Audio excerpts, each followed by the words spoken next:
A warm welcome to the second part of our webinar, Wind Power Markets Around the World, which after we heard earlier today from Australia, from major Asian markets, now will focus on some African countries, on Europe and on the Americas. It's my great pleasure again to welcome you here. And again, let me mention here that those who have joined us just now, it's a public webinar. It's streamed on YouTube. The recordings will stay available on YouTube. So if you want to raise any questions, if you want to show yourself, then please be aware that that is accessible in principle by everyone. Now let's continue with the first presentation of the second part, and it's my great pleasure to welcome Professor Tanay Uyar from Turkey, from Eurosolar Turkey, one of the vice presidents of the World Wind Energy Association, who will present us the latest developments of the Turkish wind market. Tanay, a welcome to you, and the floor is yours. And I believe that Sean is requested to show the slides.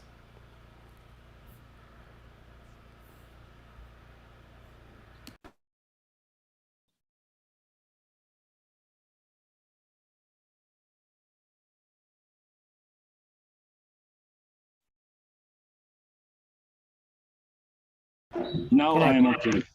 Yes, thank you very much for the invitation. It's a pleasure for me to be our wind energy leaders, together with Peter Ray and other people fighting for more integration of wind energy all over the world. Now I will, can we go to the next slide, please? Yeah. So when we look at the wind energy in Turkey, based on January 2022, we have total annual installed capacity in 2021 is 1,797 megawatt. Our annual increase is about 19.31%, and the cumulative installed capacity reached to 11 gigawatts, 11,102 megawatt. And we have about 280 wind power plants. This means total 4,100 wind turbine generations in operation. Excuse me. Please, I'm making a presentation over here. I'm sorry. And the share of wind energy of total generation is about 10% now. And average capacity factor is 37%. And as you see over here, from 2010 to 2021, and we made the World Wind Energy Conference in Istanbul in 2010. At that time, we had 1,375 megawatt. Now we have 11,000 megawatt. There's a gradual increase, even with the difficulties we had. I mean, there were canceled tenders and everything, and even to the delays. And our perspective was in 2020 to be 20 gigawatts. So it will be easily done this, but with the difficulties, we still have 11 gigawatts so far. Next slide, please. So the capacity of Turkish wind market is greater than 100 gigawatt with the existing turbine technology, of course. This is in onshore, and target is 1,500 megawatt per year new installation. And under construction, we have 1,700 megawatts. And the pre-licensed and tenders, auctions that, let's say, and extensions about 5 gigawatt. And we had one YECA 1 project, which is pre-licensed in 1 gigawatt already. And the second one also pre-licensed 915 megawatt. So the pre-licensed rest is 3 gigawatt. So extensions will be 785 in the existing sites. So the auction 3 with new capacity of 850 megawatts, 20 projects will be coming in April 2022. We see the distribution over here, all of them. The next one, please. Now, when we look at the offshore, Turkey has some synergies with the wider European offshore wind market. There was a tender for offshore wind in 2018, which received no bids. Identifying and mapping offshore wind potential of Turkey, separated projects have been realizing by Energy Ministry in cooperation with Danish Energy Agency, EBRD, World Bank, and ESMAP. Turkey has 75 gigawatt, the technical potential for offshore wind within 200 kilometers, fixed 12 gigawatt, floating 57 gigawatt. So this is a World Bank report. And we have all over Turkey, as you know, maybe some of you have visited, we have ocean. Next slide, please. So when we look at the wind industry, we are producing tower, Ateş Çelik, CS Wind, Çiltu, Çimtas, Temsan, and we are producing blades in 3 factories, Aero, LM Wind, and TPI. We have Fastener, Berdan, Civata, and Kaleliler, and we are exporting. OEMs are Enercon, General Electric, Nordex, Siemens, Gamma, and Vestas. And the generator is produced in Ateş Wind, Flander, and Gamak, and gearbox are produced with Tibet and Drinler. So we have export to 45 countries, and the turnover is about 700 million euro. And the export rate is 70%, and we have employment for 20,000 people in wind industry. The next one, please. So when we look at the wind industry again, 77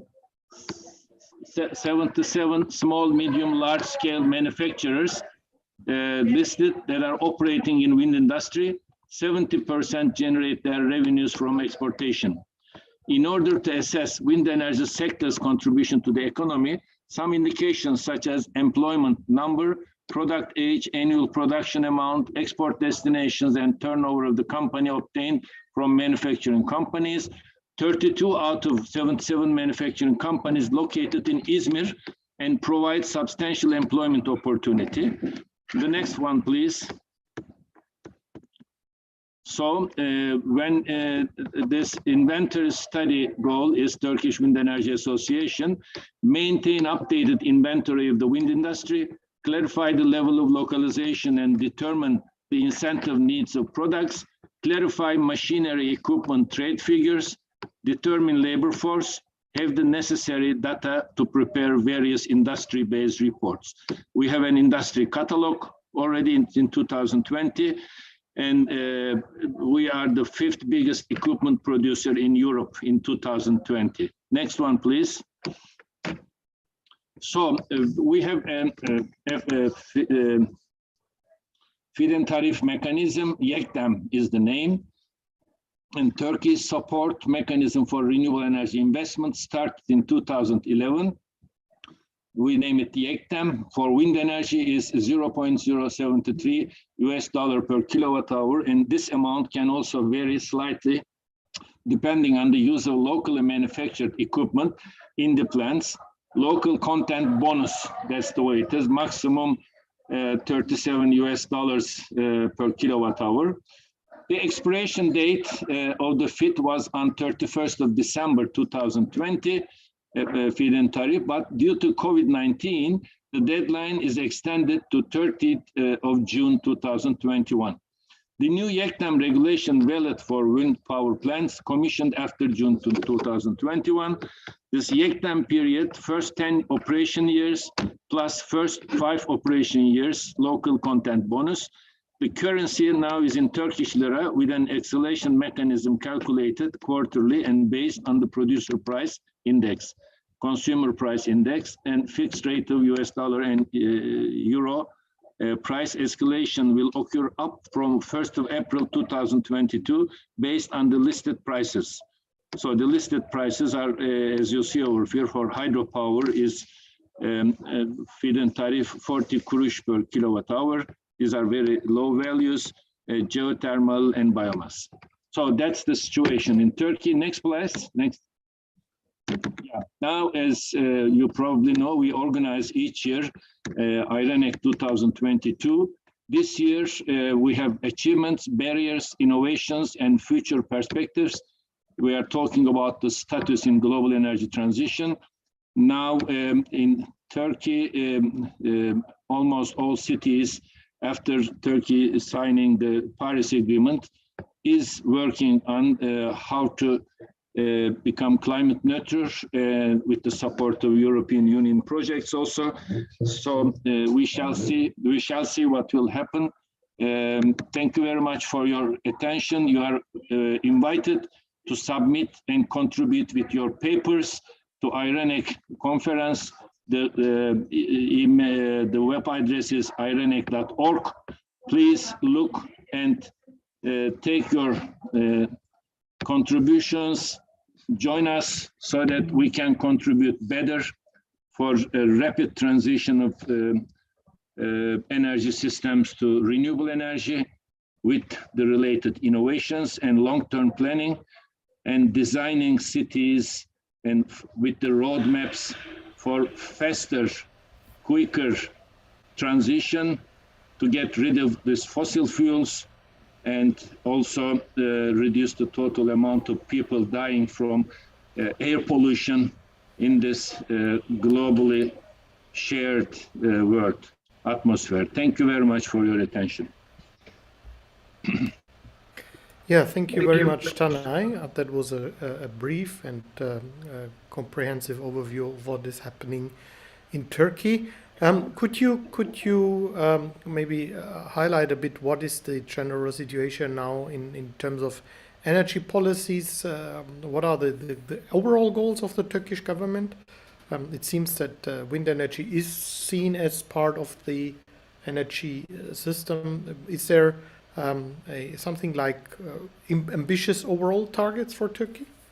Yes, I mean, the targets are now, we don't need any targets because other driving forces and this Paris Agreement and the people's intention to be able to export their products to Europe, and they need to stop embedded carbon dioxide emissions in the products.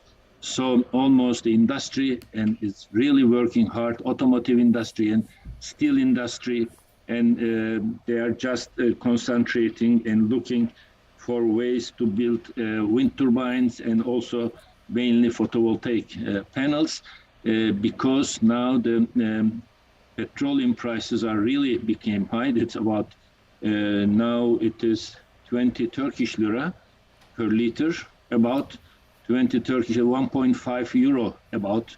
So now everybody is trying to find out a way for energy efficiency and build wind turbines. And we will see the results just after the war between Ukraine and Russia slows down.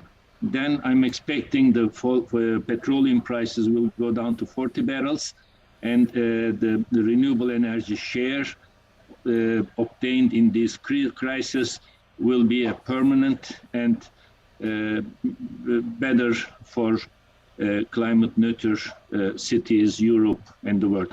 So we have, you know, I mentioned we have now an association also of offshore wind development with Murat Durak. You probably know him, earlier president of Turkish Wind Energy Association. And now with the new management of the Turkish Wind Energy Association, everybody is over there and really promising group of people in all phases of wind turbine business. So that's I'm hopeful that wind energy will have a good share in symphony of renewables. Just a last question. We know that there is a nuclear power station under construction, which is done by Russian company. Is there a discussion around that? Is that still ongoing? Yeah, this nuclear power plant discussion is also in the Europe, and so this is due to the needs of electrification for hydrogen production and also electrification for electrical cars, we need to, globally, we need twice as much electricity. So now at the existing state, the nuclear power plants, existing ones, are using this opportunity to delay their closure, okay? It is like we say, John Smithey, you know, when you jump to the water, they send you something, huh? The Smith, you know, it's this, to protect you from drowning, huh? This, you just hold it. It is just something like this for the nuclear industry now. The point is this: no new nuclear power plants can economically be installed anymore. They are need to close. They will be closed, but this only gives them an opportunity to be closed later. Okay, so that's what I. And as we have more renewable energy, then we need to send them to their graves finally. So that's my, idea. And regarding coming to Turkish one. This is, it's not economical, and it's the government-to-government decision. We don't know. And as an energy expert, I can say that we don't need it because the electricity will be sold 14.5 US dollars per kilowatt. Now we are talking about 30 kurush, which is about 5 cents from wind and 37% capacity. So economically, there is no base to compare, but this is from state to state things. I mean, Ukraine and Russia are fighting and producing weapons. Nobody asks about its economics. They are not doing for energy or anything. So it is a different story. The story, because weapons are something else, and the governments do things which according to what they want to do.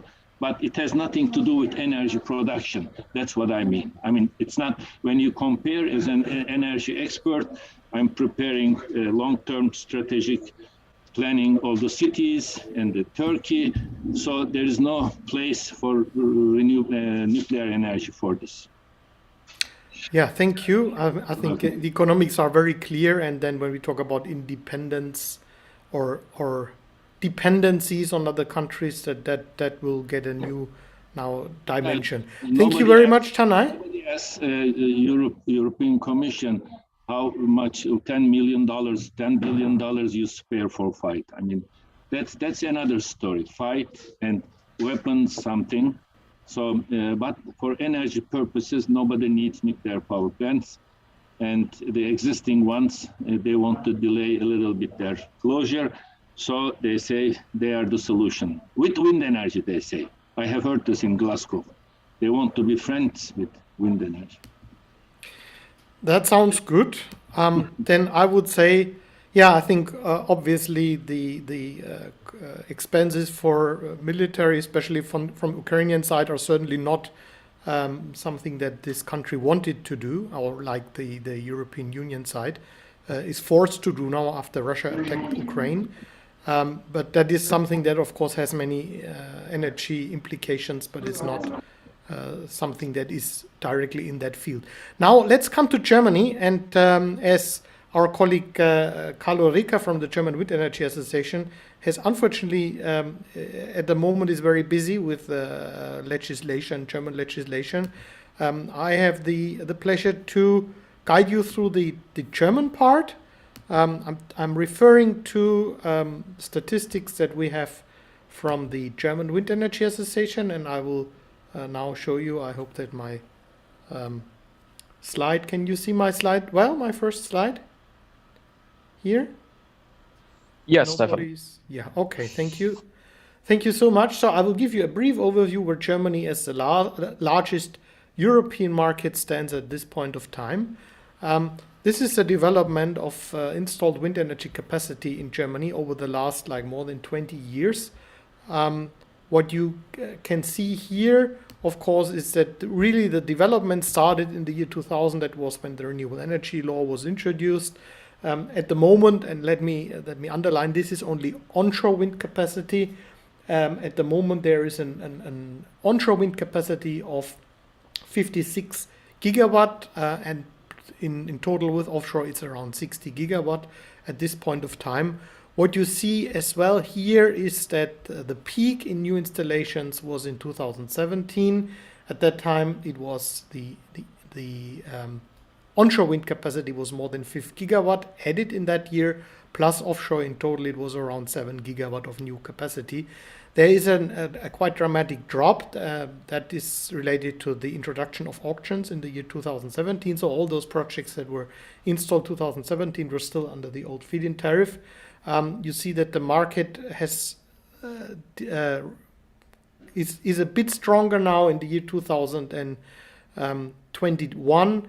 The new capacity was close to 2 gigawatt, 1.9 gigawatt, but the net addition was 1.7 gigawatt. So the capacity is still quite far from what it used to be a couple of years ago. So let me go to the next slide. So now here you see the production from wind turbines, the electricity energy supplied in terawatt hours. What you see here in the year 2022, wind turbines produced 122 terawatt hours. That is related to a little bit more than 500 terawatt hours overall production, a share of 23%. It went down a little bit compared to the year 2020, but that is because there was just simply less wind in 2021 than in 2020. Again, 2022 starts very promising. There were several storms. The year started with several storms, so the share of wind power will be probably again more in the range of 25%. Let us look here at the number of wind turbines installed in Germany. You see that the number of new installations of not in capacity, but in terms of number of wind turbines, that dropped even more than the added capacity. One reason is, of course, that the average size of wind turbines is now much, much bigger than before. And actually, although the installed capacity in 2021 was bigger than in the year 2020, the number of wind turbines declined. So in 2020, we had a number of installed wind turbines of 29,608. And that dropped to 28,230. So there was more than 1,000 turbines decommissioned. Again, a lot of this has to do with repowering projects. So it's intended, but some wind farms also, they didn't get a new building permit, and then they had to, and no remuneration, and then they had to be removed. So let me come to the another slide of where the wind industry stands in terms of number of employees. Here we have only numbers until 2018 available. You see here that is in parallel with the number of installed capacity in the country, because especially the larger wind turbine manufacturers, for example Enercon, they sold many of their turbines on the German market. So there was a peak in employment in 2016 with it was in total 160,000 people employed, and in the year 2018 almost 40,000 of these jobs were gone. So there was a number of 121,000 jobs, and that I think is now rather stable. It dropped a bit more, but what you see here is that it is still of course an industry which exports a lot, but the weakness of the home market led to a decrease also in industrial terms and industry jobs. Where does the German market stand now, and what are the prospects? As I indicated, the introduction of the auctions, they led to a kind of collapse of the market. It's slowly recovering, but still far away from the installation numbers that need to be achieved in the years to come. There is a new government which was elected or formed after the elections last year. It's a government which comprises Social Democratic Party, the Green Party, and the Liberal Party. And they agreed in the coalition agreement that Germany should have, from now around 45%, should have in the year 2030 a renewable energy power share of 80%. So that, of course, is substantial. And now, due to as a direct consequence of the war in Ukraine, Of course, there's a strong debate now in the European Union, in particular in Germany. Germany depends a lot on Russian fossil fuel imports, on gas imports, to get rid of these imports rather sooner than later. And for the first time, the government is now discussing to have, they don't call it 100%, but close to complete renewable energy power supply by the year 2035. I think these are really good news. At the moment, the first kind of legislative packages are on the way. Some of those of the content sounds promising, like the government is about to propose a general kind of priority for renewable energy projects. So that, of course, is supposed to address the problem of long duration of permitting and planning processes. They take, and you may remember that we published last autumn our wind power planning and permitting index, and Germany was not one of the faster countries. So to address that problem, that wind power planning, permitting processes just take too long, the government now wants to introduce such priority so that renewable energy installations in general are seen as with high public value, of high public value. There are some other instruments to be introduced. The auctions are not going to be abolished, which I think personally that is should also be looked into, because at most of the auction rounds the volume has been undersubscribed, and now what the government is preparing is to increase the volume of the auctions, the auctioned megawatt, but that we have to see. A positive kind of step is that there's one step away from auctions. In the case of community projects, they are going to be exempt from auctions. So projects up to 18 megawatt, which would be the majority of the projects in Central Europe, are going to be exempt, but there are still some small rules which need to be adjusted, and at the moment it's not so clear whether the instruments will be sufficient to indeed achieve the ambitious goals, and I think there can be no better goal than 100% renewable energy supply. So when you look at the overall game, I'm sure that there will be strong growth again in Germany. What will be needed is an annual market volume of 8 to 10 gigawatt even, similar in solar PV.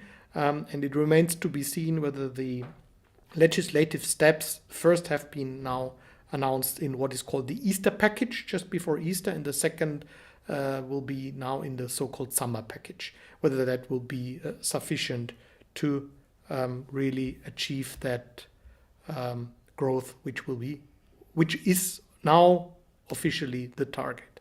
So that from my side, thank you very much for listening to that news from Germany, and as we are based in Germany, I think it was a good opportunity to present this from my angle. Yeah, then with this, I have now the pleasure to invite our next speaker, and we're moving now within Europe a little bit more to the south, to Italy. It's my great pleasure to welcome Mario Lamagna from the Italian Wind Energy Association, ANEF.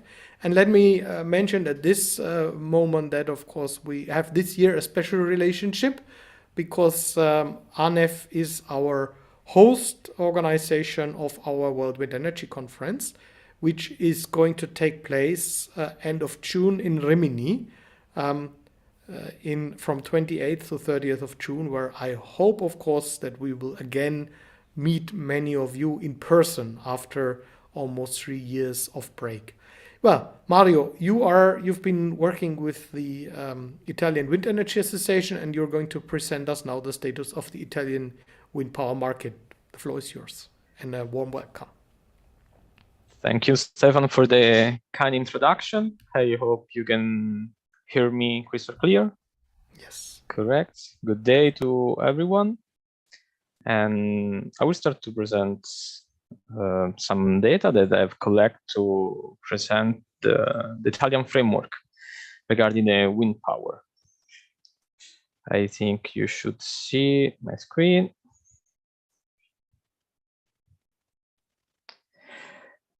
So as said, I'm Mario Lamagna. I'm project manager here in ANEV.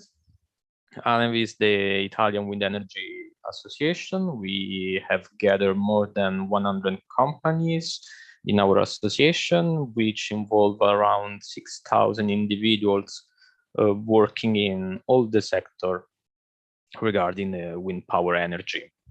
Besides, we are also part of the board of many other associations in Italy and abroad, as we actively collaborate with WWEA, the GWEC, or Wind Europe at European level, but also with other environmental associations such as Greenpeace. The market right now in Italy is represented by more than 7,000 turbines installed, and I will use here to guide you, for a total capacity of around 10.5 gigawatts, which is translated in a production each year around 80,000 terawatt-hour, 18 terawatt-hour. From the past year, we have accept the new national integrated plan, which is called the PNIEC, where we have really challenging new threshold for renewable energy penetration. We should arrive at the 30% on the total consumption in 10 years, or right now, 8 years. This is translated in many increased trends in the installation of many technologies involving wind as well as hydropower and PV power. But to talking about the wind power, we should arrive at the end of 2030 to a total power of 19 gigawatts. So we should double in the next 8 years the actual power installed, which make Italy an interesting scenarios we're operating. And considering our territory, the wind that we have recorded and how the ground is made, that's made possible to install many turbines, we can see the breakdown of installed power in all the Italian regions, on all the 21 regions. From this figure, it's easy to understand that our production is focused mainly in the south parts, with Apulia region being the #1 for renewable production. And then going up to the north, we have a reduction since the territory and the orography it's made more complicated, especially if we consider that at the top we have like a bottom made by the Alps. So this could make challenging to make new installation, not only from engineering point of view, but also from a permitting point of view. And as we will see in the next slide, this is the real bottleneck of our system right now. So considering the capacity installed by each region, which is shown now in orange, we can see in blue what should be the installable power. So how much is left to be installed, which is forecast from now. So you can see that each region can mostly double their producibility. In fact, if here we report the trends for future, we can see in green the Germany, which as said also by Stefan, it represents the biggest market right now in Europe. But also Italy can increase drastically its total production. And here we have divided by region the number of turbines and the production. And as we can see, also if someone can say that there are too many turbines in some region or the burden sharing is not so well done, we can see that the total presence of wind turbines in each region is really a marginal number. And we can also state from this first column that the growth expected to reach the scenarios at the 2030 is not respected so far. So we are going for the moment slower than we would like to go. If we go deeper in the Italian market, here we have summarized which are the size of the wind turbine installed in Italy. So we can see that most of our wind farms use the 2 megawatts wind turbine or a little bit lower than 1 megawatt. Those conditions are given to the wind recorded, the wind speed recorded, especially in Italy. While here we have summarized by means of our database in ANEV, which are the manufacturers which are related to the turbine installed.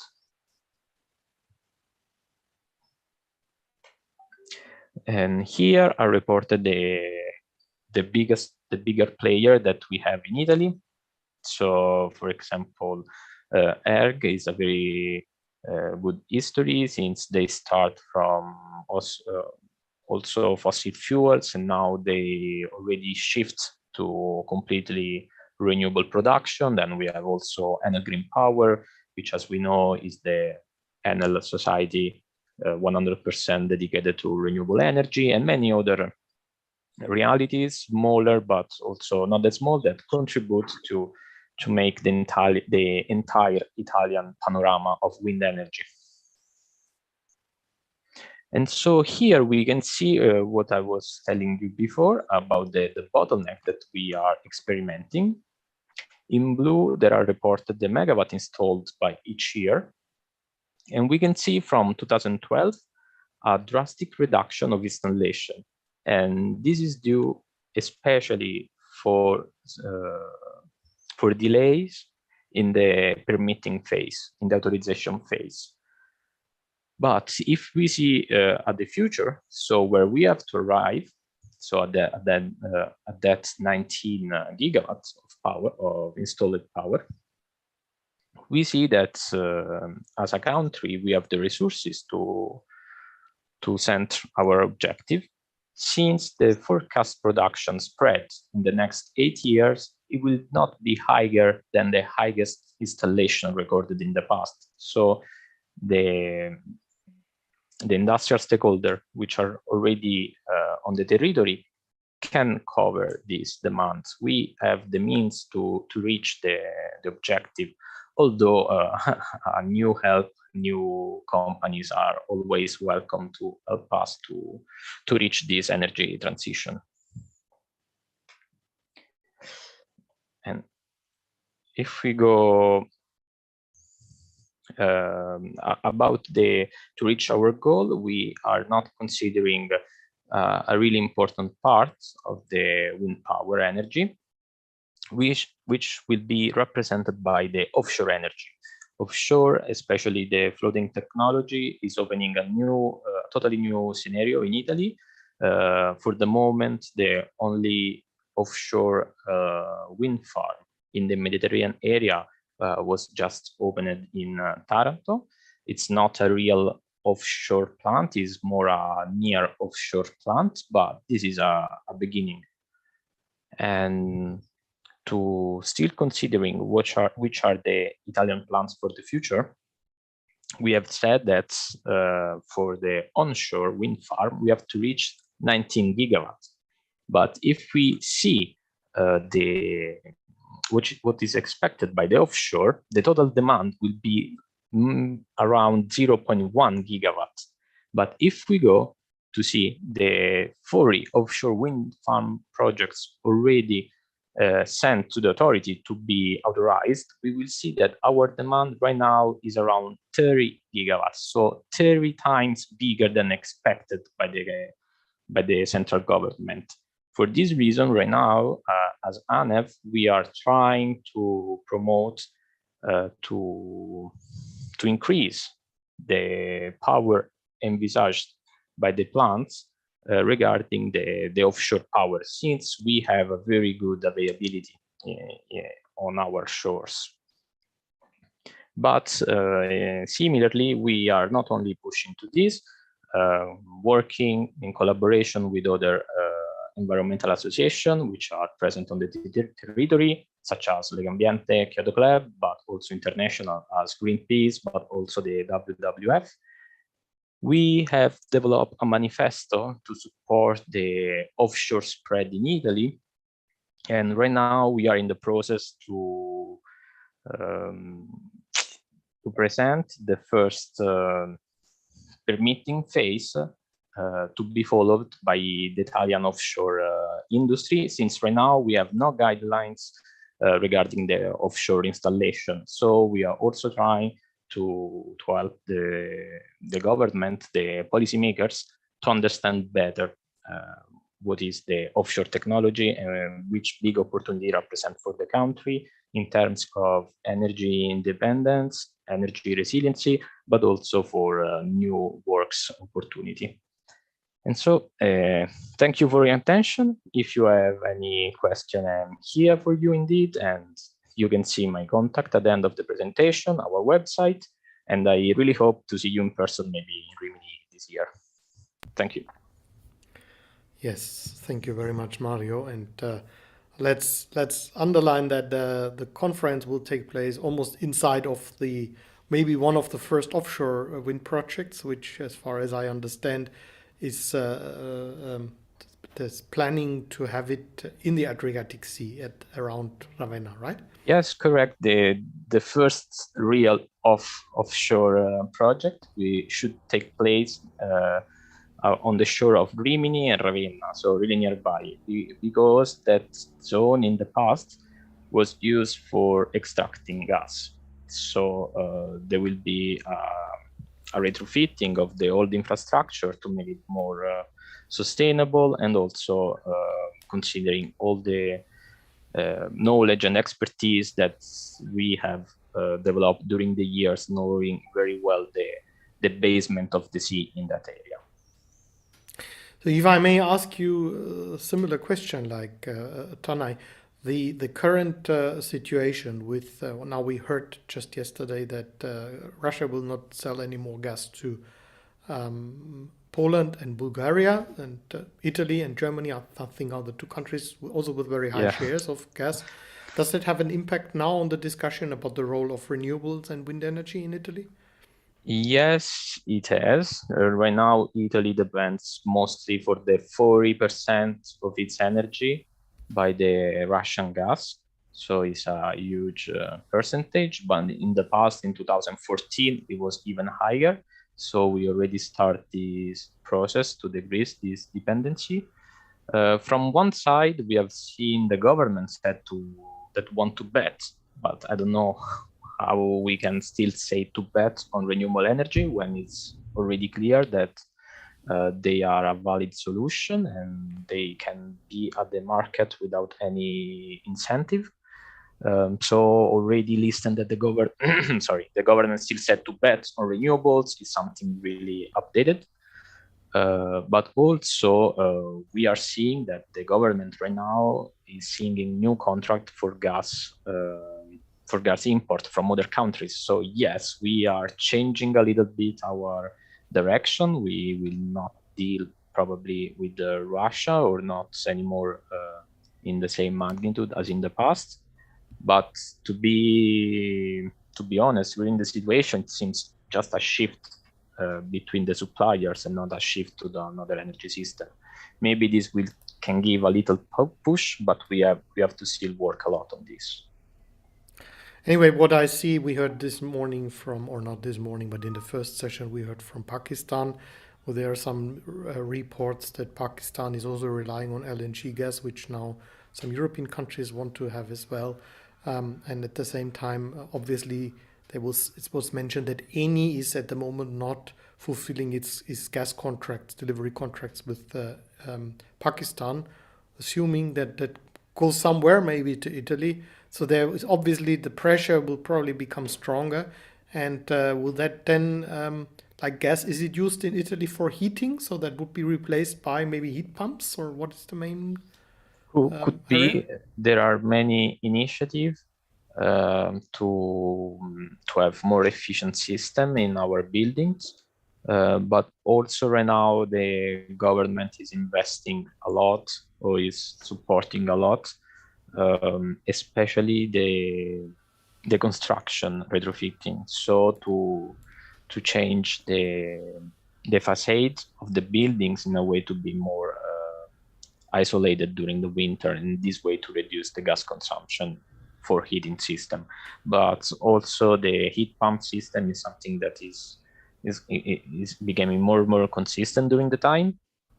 But right now, it seems from my point of view that the government is more interested to renovate the facade of the buildings in a way to reduce the gas consumption. Just see in the chat here that Muhammad Sharam Alam writes lots of defaults by Gunvor and Eni. So there is a limited amount of gas available that can compensate, and wherever it now goes next, obviously the pressure getting away from fossil fuels and going for renewables will be, now we have these two countries, Italy, Pakistan. It will grow in all parts of the world, obviously now, and hopefully create soon new additional market volumes. Yes, Eni, but if I can say something to Eni, is like the more far away company from ANEV. We don't have nothing. We don't know nothing about Eni. I don't think Eni know nothing about ANEV. So I cannot really relate it on their strategies on their market. I can see what the wind power could benefit from this situation, and it doesn't seem to benefit so much. But if I can still order a few minutes to maintain the cost, the cost of electricity relatively low in Italy, they are deciding to put a cap on renewable production, on a cap on a profit, in a way to use the over profit from that cap to reduce the total bill from the country. But so in this way, they are making more difficult for people investing in the renewable energies to have a payback period, while the gas still is still producing at the same price. So also for us is a moment that we have to be to be all together and to continue to convince the government to invest more in renewables instead of gas. Yeah, we see here another comment that is, I think, also again related to Pakistan. I think the power prices are also going up as a consequence of higher gas, oil, coal prices. That's something that we can, at least in the midterm, certainly encounter with wind energy, more wind energy. Now, let's take this as the final question. Now I see from Luis Justino. I can write to him in the chat. Okay. Okay. Fine. Thank you. Again, small wind is not the main topic today, and it will also be a topic at the World Wind Energy Conference. We will have 2 dedicated sessions. So again, please join us in Rimini. It's tomorrow in 2 months. It will start. Will be the opening. Exactly. Very good. Have a nice day. Thank you, Mario. And now it's my pleasure to invite our next speaker, Professor Galal Osman from Egypt. Galal, it's my great pleasure to welcome you here. You've been the founder and president of the Egypt Wind Energy Association and also one of the founders of the World Wind Energy Association.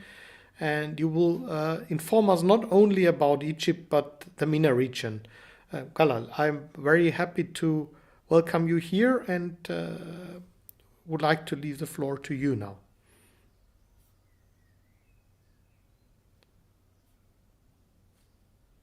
Galal Osman, I can see you here. Can you hear me?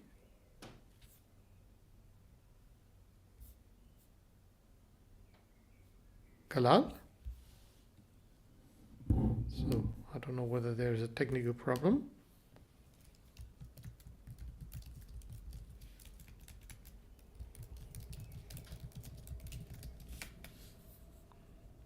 Hello? Yes. Stefan, you hear me? Yes, I can hear you. Okay. May I start? Yes, please go ahead. And Sean is showing your slides, which you sent to us. Okay, thanks so much from your side. I'm going to brief about Egypt wind energy future because we are as natural gas producing country, and every day we are exporting natural gas to Europe from near of my city in 2 ports, and now we are shifting to renewable so that to reduce carbon emission. So now we can the drafting a strategy with help of Europe, especially on the wind sector. We are trying to get a new pieces of land, and this has to get a presidential decree from the president so that we can allow, so that the land allocated for wind will be doubled, or for renewable will be doubled 10 times. And then with renewable, I mean wind and photovoltaic and CSP, which are going to start now. And the new trend in wind, higher wind turbine blade top heights for the wind farms in different places are going to be allowed to decrease, to increase, and due to the increase of rotor diameter and obtain high capacity factor. So these are a paradigm shift in the world, in the country, and supporting the consideration of hybrid wind, PV and CSP with wind to enhance the capacity factor. And the complete wind measurements, many sites. So now we are spreading all over the country, from Mediterranean to the Red Sea and to the oasis and the desert, and to have new areas and to get the right measurements which are required. In parallel also, we have a complete talk now to use renewable to get green hydrogen for industry and for mobility, and green hydrogen as fuel, and hydrogen vehicles and hydrogen ferry. So this also another dimension has been opened for wind energy. The situation in a desert country with shortage of water, then wind energy is asked to make water desalination and water pumping in desert to pump water for irrigation. This is also another loads for renewable energy. These are parts from ARENA Next. These are the trends of wind turbine from ARENA report, expectancy. So this is also a review. Next.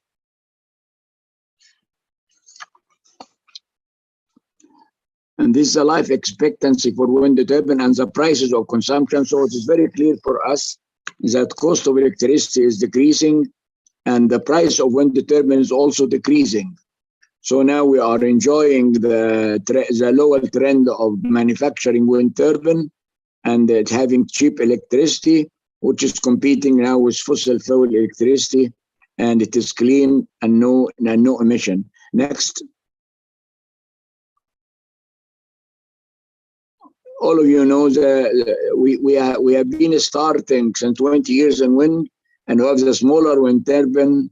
We started the 100 kilowatt and the 600 kilowatt and the 1 mega, and the new plans are planning that we go for higher wind turbines with towers and blades, and to go for offshore wind.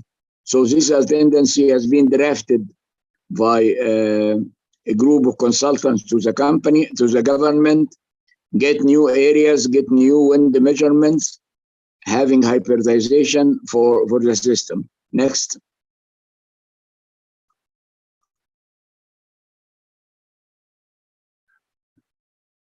These are the expectancy of from the US Wind Association for expectancy of wind turbines, so that you can calculate the levelized cost of electricity, which is actually between around 30 years.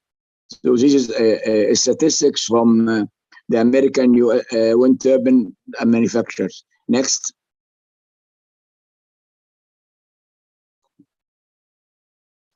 The other one was a questionnaire, and this is a lifetime which we can consider 30 years as a normal life, as an average accepted life.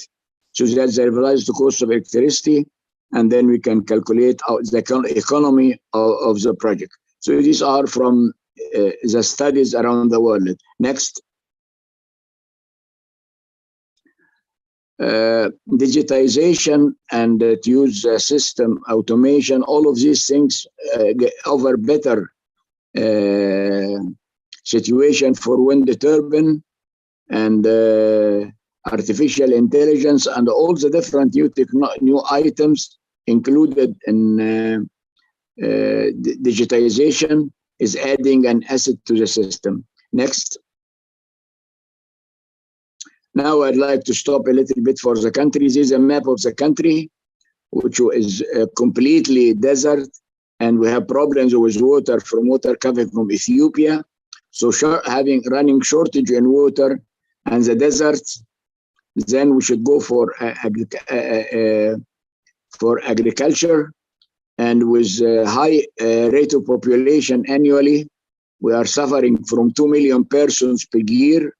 So it is addition, means a job opportunity, and means new cities.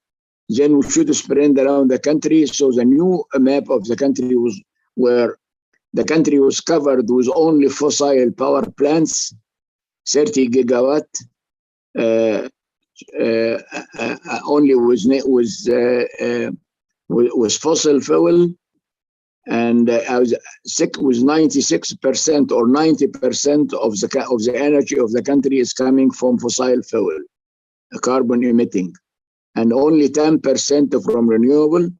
We have hydro energy from the high dam. We have in addition to hydro energy, we did not touch solar energy extensively. We have only 2 gigawatt photovoltaic plant in Bamban in Upper Egypt, not spread around the country.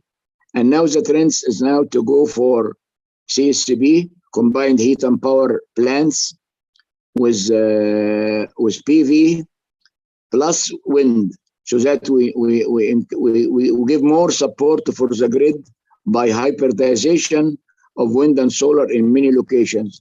So this is the country, and you see another 10 locations, and the table downward means another 2 new zones where is going to host a renewable energy symphony, wind and PV and CSCP in the country.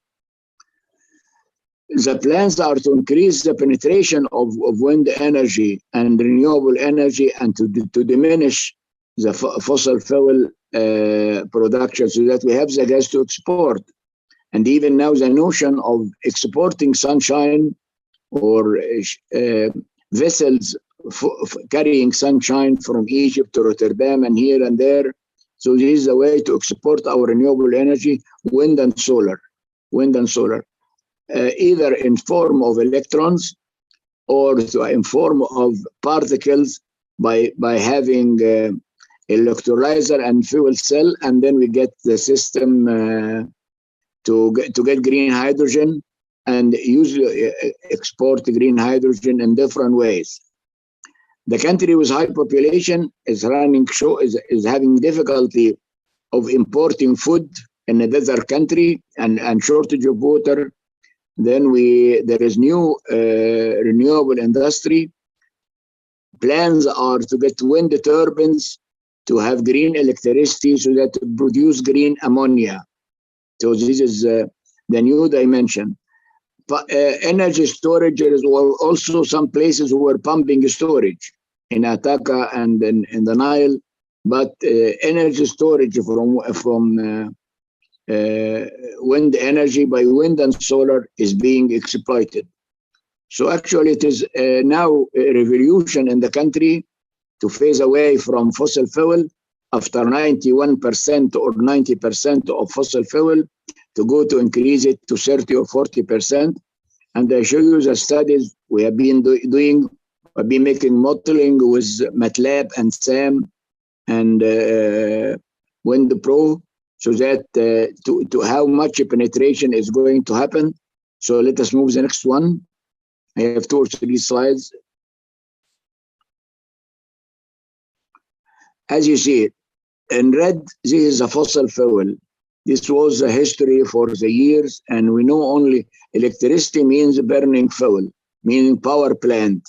And there is already 60 giga power plants with a capital with load of 35 gigawatt, and it's a huge transmission system. And this was the trend.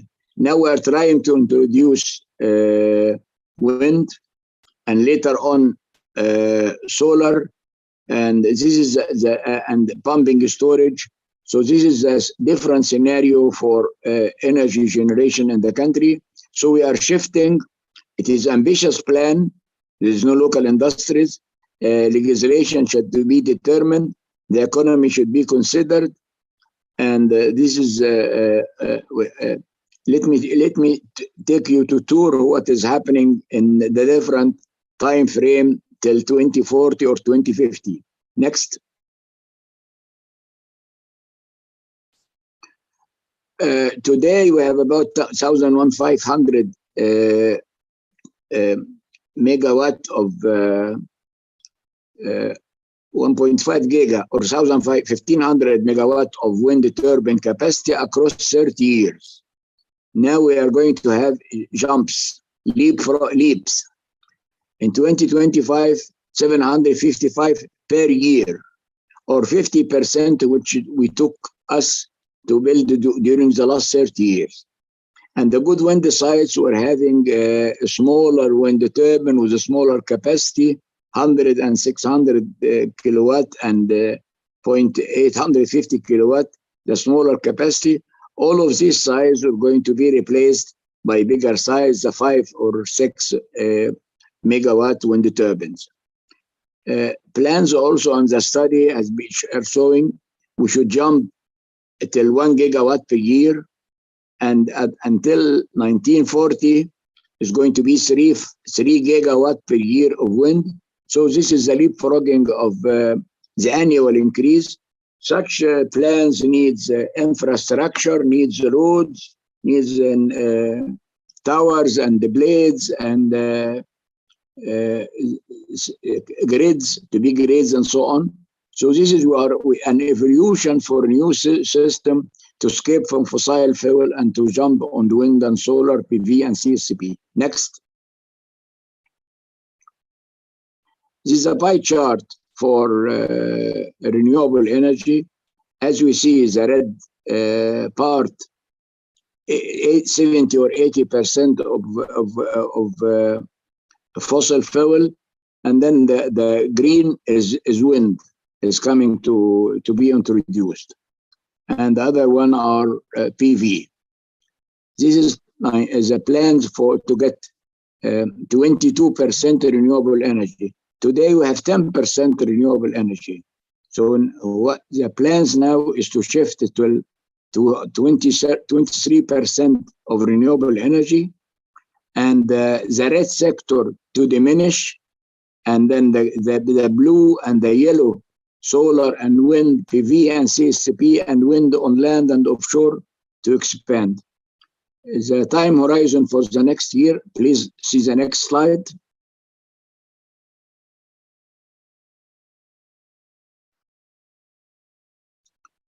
This is a scenario with the time increasing till 27%, and the red circle of fossil fuel is increasing, and we get more spread of the green one for wind from 11% to 15% up till 34%. So this is the plans we are offering to the government to diversify the energy mix and offer new items. Next.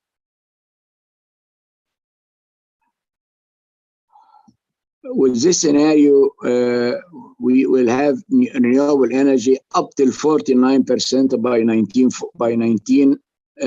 2034 or 2035. So now we are imagining from 10% till 49% renewable energy, or 59% from non-carbon fossils. These are the plans and being implemented. and the land is being allocated, and we're getting many offers now to not to export natural gas, but to export the sun and wind, both of them in different forms, and electricity or gas and pipelines, or as green hydrogen. While the demand in the country will have special problems, water. It is not like in Germany or Italy, as I've been hearing. But the problem is site-specific problems, water and food from desert land. Then we should go water pumping from underground water for irrigation, and with wind and solar to get fertilizer, so that we can improve, also get food balance between the surplus and demand. So these are very specific for the country, and we're trying to towards zero carbon, or to decarbonize our fossil structure. Electromobility, by having now, we are shifting from fossil fuel to natural gas and electrical vehicles, and we have been submitting to go for hydrogen vehicle, hydrogen buses, hydrogen vessels, and even tanking of the ships passing Suez Canal, to get them being supported by green hydrogen, and for forklifts. So this is the structure we are planning, and we are getting steps to move away from fossil fuel. And thank you, and I'm going to welcome any questions. Yeah, thank you very much, Galal. That was a very interesting presentation of looking at how the situation is now in Egypt. Egypt was the first African country which had a sizable wind power market. Now you have shown us the prospects. If I may ask you at this point of time, how is the impact of the war on the indirect impact on like gas prices in Egypt? How is the situation? Is that does it have an impact already on the energy discussion to have more renewables? Because you have some natural gas in Egypt, I understand, but the prices for that gas must also go up a lot. It's a very good question. Actually, we are getting hurt by the war and the prices in the market for food products, of course, and in the banks. And now there is a complete golden rush, go for green energy by wind and solar and PV and CSP, to go to the desert plants and so on, because we have seen that sun energy and wind energy is stable, and wind does not send you a bill, while the problems of the natural gas, although being from 100% carbon addicted country, by exporting vessels in Damietta port, the vessels are 3 vessels per week carrying liquefied natural gas to Rotterdam. So as it is an exporting place. Now we are shifting, and the war is giving us hard life in the economy and job opportunity. And the trend now and the talk now in the street is to go for renewables, offer new jobs as a vehicle for new jobs, and for localization and for local industry. Okay, so that trend which started with the pandemic, that governments have started to focus more on local supply chains, that you see is now becoming stronger with the situation around the war in Ukraine for Egypt as well. So there's more focus on domestic resources. We realize exports are being now getting high prices, and has been banning many export of many components. So this is the way we'll be in the energy. And we're looking now expectations that the natural gas is not going to last so long in the East Mediterranean and different places. Also has been spreading to use natural gas not wisely, having natural gas for cooking at home and natural gas for the taxis in Cairo and Alexandria. Millions of cars are being shifted to natural gas. Now the trend is natural gas due to limited resources and to get higher value for natural gas as food or as green hydrogen for export. And now the plans are to export sunshine and export wind energy. Which is actually a no-brainer when you look at the big resources Egypt has in this regard. There's plenty of wind. There is plenty of land which cannot be used for agriculture. 1 million square kilometer for solar energy. It was not touched.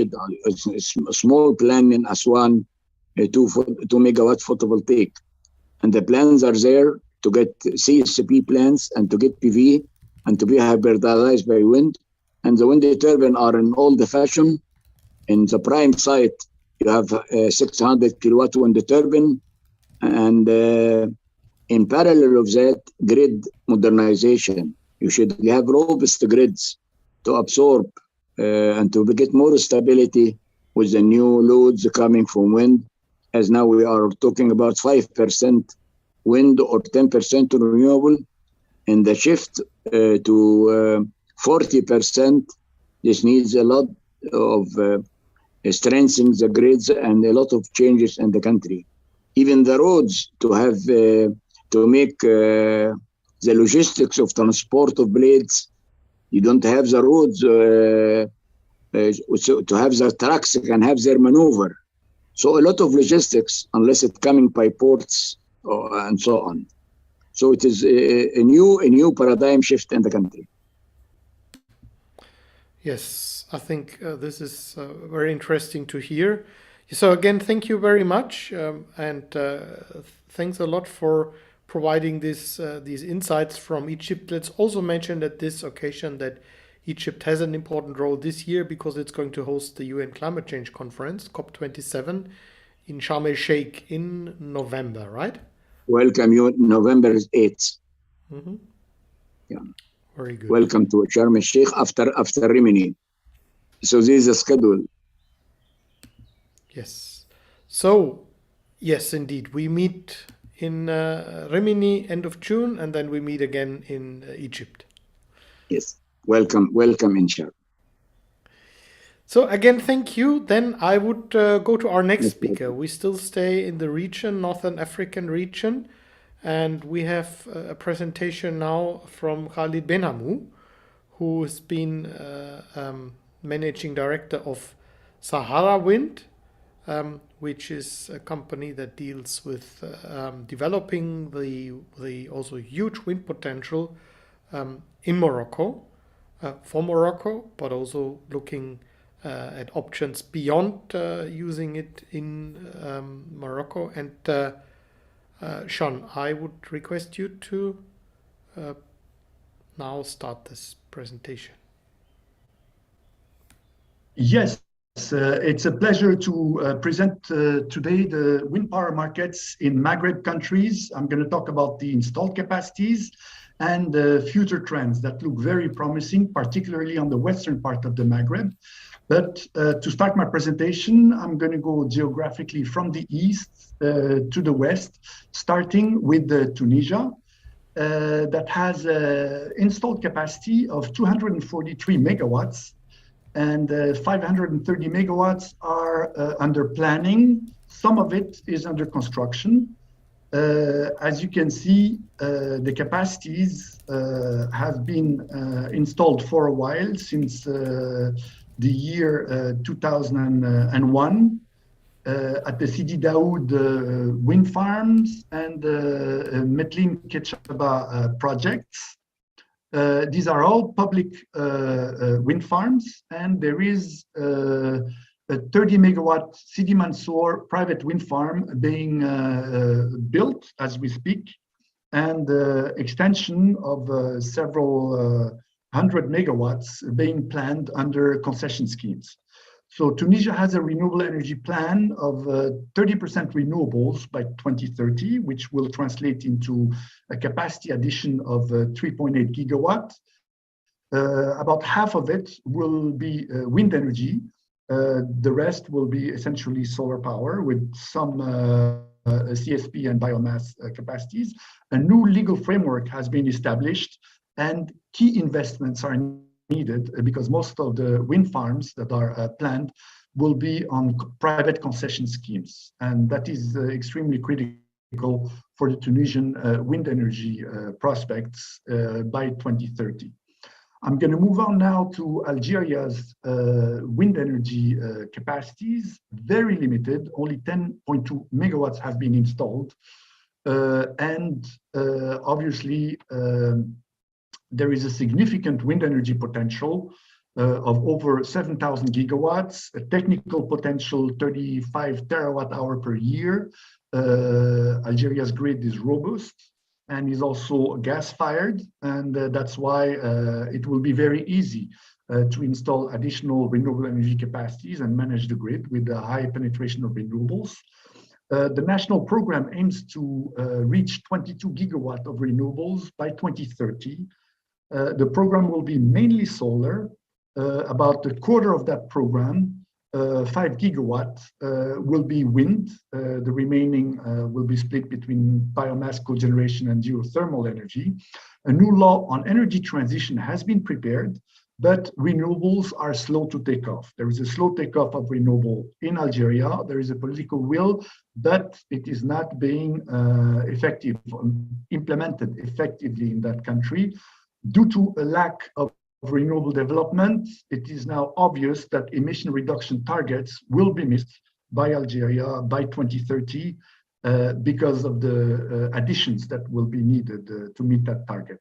There are new attractive changes that have been made to foreign investment conditions for renewable energy projects in Algeria, and it is hoped that new developers will prompt also Algeria state energy companies to invest more aggressively in renewables. So Algeria remains a promising market, but hasn't taken off yet. In terms of Morocco's wind energy capacities, 1.4 gigawatts are operational, 1.2 under construction. It's the Maghreb's largest wind energy market, very dynamic. Variety of different wind turbine manufacturers are operational in the region, but you can see a trend, a consolidation that has been achieved by Siemens. And the latest addition was a 210 megawatt wind farm in Midelt in 2021, with a smaller one in Walidia. 670 megawatts are being built. The most advanced one is Jebel Hadid and Boujdour. They're likely to be operational later in the year or early next year. So the capacity additions may reach almost 2 gigawatts by the end of the year. And further ones are going to be installed in 2020-30. It is expected by the end of that year that 2.6 gigawatt will be operational in Morocco. Interestingly enough, GE is building a wind farm, a 200 megawatt wind farm by Boujdour Aftisat, consisting of 5 megawatt single machines, so it's very large capacities. Cyprus Wind Turbines in Africa, it's probably the first ones. And what's interesting in Morocco's wind energy sector is not only the significant technical potential of 6 gigawatt onshore, there is also very good offshore available resources due to the trade winds and the Atlantic facade. 11,500 terawatt hours could be generated. This represents a significant share of Europeans' total energy needs. But the wind energy targets are limited by grid transfer challenges from the Sahara coastline to the trade wind to the load centers located further in the north. I did mention an industry, wind turbine industry, which is thriving in Morocco. Very low cost of wind energy production have been already achieved, and further ones are being reached. There is a cement blade factory, 80% dedicated to export, that's been operational for several years. There are locally rolled towers that are being used in Moroccan wind turbines. And there is also the prospect of using also Moroccan steel for those turbines. Again, market consolidation, as I had mentioned in 2022, with Siemens having the bulk of Morocco's wind energy market. But what is most interesting with the Moroccan energy sector is, in fact, wind energy that is already generated, about 13% of Morocco's power needs, and it's increasing every year. Morocco has, in fact, in June, submitted an enhanced NDC, raising its ambition to 45.5 by 2030, a greenhouse gas reduction, which will be in line with the 1.5 climate temperature targets, 1.5 degree. Morocco is among the very few countries that are in line with the Paris Agreement targets. And the renewables target, as a result, has been raised from the current 37% to 52% capacity by 2030. So this means that an expected additional wind capacity of 4 to 6 gigawatts is expected. And most interestingly, this can be exceeded with not only expanded interconnection with neighboring countries, namely Spain operational 1.4, which will be increased to 2.5. And the new 1 gigawatt interconnector with Portugal is under advanced feasibility studies, and implementation is likely to be started fairly soon on the construction of that. Another very interesting project is the Linx project, which consists of powering 10.5 gigawatts of renewables from the south of Morocco through a 3.5 gigawatt cable to the United Kingdom, making it much more competitive than UK's nuclear targets. I'm saying this because there is also a 3.6 gigawatt battery storage linked to that project, which enables continuous supply of renewables from Morocco to the UK. This is a project, obviously. It will take time to be implemented. 2026 has been targeted for the startup of this project. But most importantly, Morocco has launched its Power to X roadmap, which actually looks at adding 8 to 14 gigawatts of renewables by 2030 to generate green hydrogen. There are operational pressure on the power grids, namely the suppression of about 10 to 17% of Morocco's gas-fired power mix, because the Algerian Maghreb Europe gas pipeline has been suspended on the Algerian side to supply Europe. And now this gas pipeline is actually used in a reverse flow to power gas-fired units in Morocco. But in the future, it is not excluded that this pipeline can be used to ship green hydrogen to European markets. There is also very good prospects of shaving intermittent renewables by pump storage. About 500 megawatts are operational, 400 are being built, and there is a 17 gigawatt potential of using pump storage for stabilizing Morocco's power grid. And there is obviously tremendous prospects of stabilizing it as well with service to grid of large electrolyzers that will be operational by 2030. So the main challenge also remains in the remoteness of the large wind solar generation sites located in the south of the country to the loads located further north and very close to European load centers to which they are connected. Sound policy signals and the regulatory environments are being implemented. There is a gas plan, national gas plan, that is being implemented in Morocco. In addition to the green hydrogen roadmap, this will attract significant investment in generation, transmission, and distribution. So these are conducive frameworks for all those prospects. If you look at the PTX prospects for 2030, we're talking about 14 gigawatts.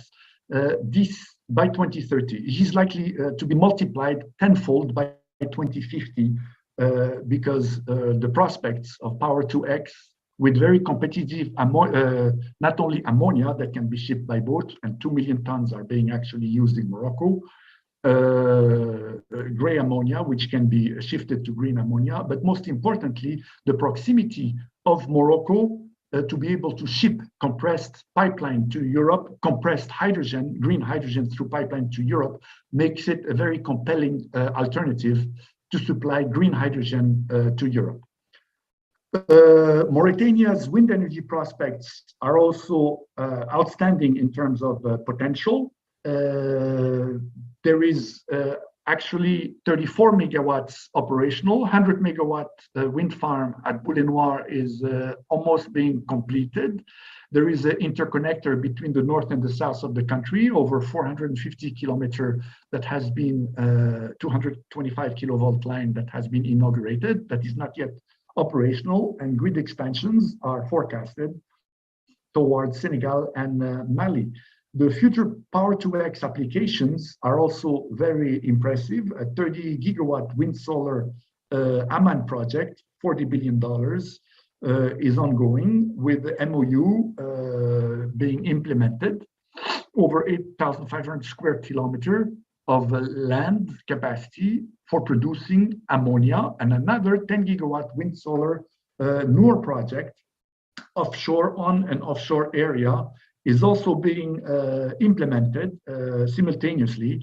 MOUs have been signed also for feasibility studies and delivering ammonia to Rotterdam in the green hydrogen project. In addition, Mauritania has tremendous prospects of using green hydrogen for the direct reduction of its main export product, which is currently the iron ore, which can be transformed into green steel locally, generating tremendous value.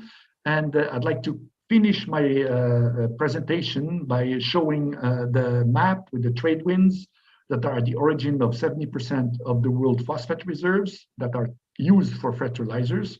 It's a key element, and ammonia is critical to that business as well. So you have a lot of synergies, be it in ammonia or steel, that will require green hydrogen, and the capacity factors of wind are above 50 to 60% in the region, which combined to outstanding solar PV potential makes the production of green hydrogen extremely competitive.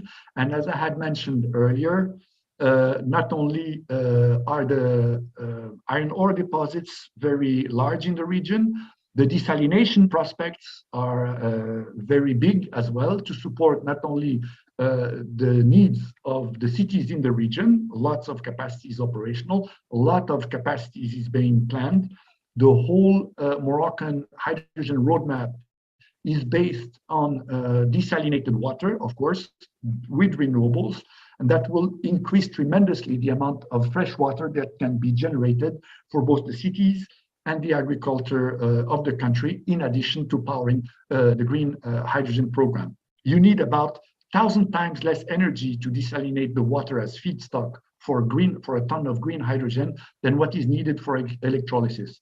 So when you scale up massively green hydrogen projects, you realize that you have tremendous capacities available for desalinating water for other purposes. And with that, obviously, there will be a HVDC power line connecting the south to the north of the continent and to Europe. And future green hydrogen pipeline prospects are also outstanding, not only because you got the right industries involved in the region, but also because you have huge market, which is the European green hydrogen market, but you also have tremendous green hydrogen storage capacities available in salt caverns, be it bedded layers or dome salts on the way of the hydrogen pipeline to Europe. That means in the future, North Africa, the western part of North Africa, will be able not only to generate green hydrogen at very competitive cost, but it will also be able to constitute storage and do seasonal storage, strategic storage, to supply green hydrogen on the permanent continuous basis for the European future energy supply. And with that, I thank you very much for your attention, and I conclude my presentation. Thank you.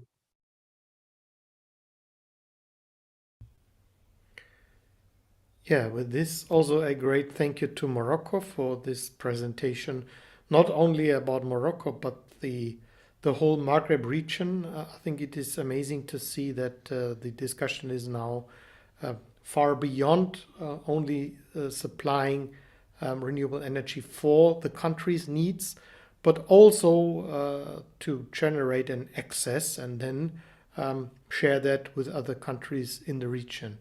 We've heard this also from Egypt. We've heard this. I think there will be an interesting market. We've heard this also earlier today from Australia. We've heard this now from several Maghreb countries that they are ready and preparing the steps to produce this excess that other countries may need. And the first, obviously, infrastructure is now under preparation. Yeah, with this, I would like to, we have some small changes now in the program. We have, on the one hand, our friend from Niger, who unfortunately has problems to join us, so he cannot be with us today. Aerodynamics Feitosa will join us a bit later than in the program. So I would then shift to Argentina, and I would invite warmly our friend Hector Pagani, who is chairing the Argentine Wind Energy Association. And Argentina, one of the also pioneers of the world, introducing the first wind turbines long ago, and also already years ago starting to think about what are the prospects beyond Argentina, what are the prospects of producing hydrogen in Patagonia, for example. Now, it's my great pleasure to welcome our first speaker from the Americas. Hector, again, a warm welcome, and the floor is yours. Good morning, good afternoon, ladies and gentlemen. Thank you very much for inviting me to participate. Next, please. Today, I will present about the state of wind energy in Argentina in March 2022. Next. Argentina has a great potential for wind energy in 70% of its territory, with capacity factor greater than 40%. On display, we can see the capacity factor during the year 2021 and the part of the year 2022. Next. The installed power in Argentina is 42,871 megawatts, of which there are 5,000 megawatts of renewable energy. Within this, wind energy participates with 3,291 megawatts of installed power. Next, please. Next. The law 27,181 establishes 20% of renewable energy by 2025. As of December 2021, renewable energy should have been 16%. In the box on the right, we can observe the different participation in the generation of energy as of March 2022. Seeing the renewable energy is 15%, surpassing hydraulic and nuclear energy individually. Within that 15%, wind energy produces 11% of the energy, that is 73% of renewable energy. In the box of the left, we see how renewable energy grew from 2016 to March 2022. Next. In this slide, we can see the state of the wind farm in Argentina at the end of the 2021. Tender, operative, in construction, no date, present, and without dispatch priority. Please pause.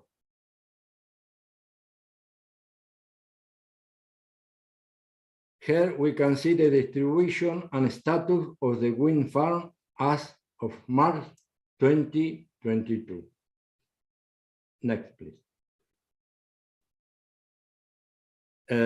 Matter. Renewable energy term market. In the matter, each owner of the future park sells the energy to private users, generally large users, with whom they negotiate the price and the term of the contract. Today, prices are being negotiated between $50 and $60 for each megawatt hour. In the large user will buy from Camesa, he must pay $70 per megawatt hour. Each future park must request dispatch priority is a tender. Why dispatch priority? Because Argentina has one of its problems because wind energy is not growing. It is the lack of capacity in the transmission line. At present, only wind farms are accepted that are at interconnection point where other wind farms have given up the dispatch priority because due to certain circumstances, their construction did not begin 1,276 megawatts, and they are occupying transmission line that for the time being, never they are going to inject energy. Next, please. The large enabler user is defined by those large users, women, goodies, and auto-generators that have an average annual power greater than 300 kilowatts. The matter plan is aimed at the large enabler user. They are 1,976. They consume 32,153 megawatt-hour a year that pay $71 for megawatt hour. It is not for residential consumption that pay $20.74 for megawatt hour, not for the consumption on public organization that pay $26.6 for megawatt hour. Sign, this have a government subsidy. Next. Can show the power installed by matter evolved, which as of December 21 reached 859 megawatts. That is 26% of the installed wind power. Next, please. Today, Argentina cannot continue to transport energy. Please. Saturar transmission line. The problem, construction of line. Investment, $5,500 million. Term, 8 years. Next. Solution, small hybrid park. Investment not required. Term, right. Now, next. In this slide, we can see the new tender in which are the where and also the amount of power requests and the amount actually assigned due to lack of transmission line. Of the 549 megawatt requested, only 257 megawatts were assigned. Next, please.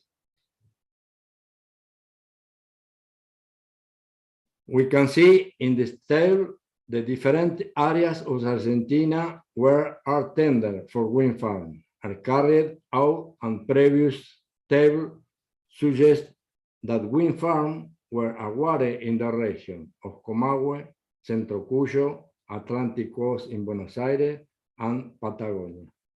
Next, please. Partial solution. Next, please. A partial solution is that part have not started the construction received from dispatch priority, paying a fine, and that point of interconnect go again to tender from the matter. Next. In 2021, 257 megawatts were the retender in wind farm, and in 2022 March, 150 megawatts were tendered in 2 wind farms, going now from having 1,276 megawatts without data to having 869 megawatts without data as of March 2022. Then, next, please.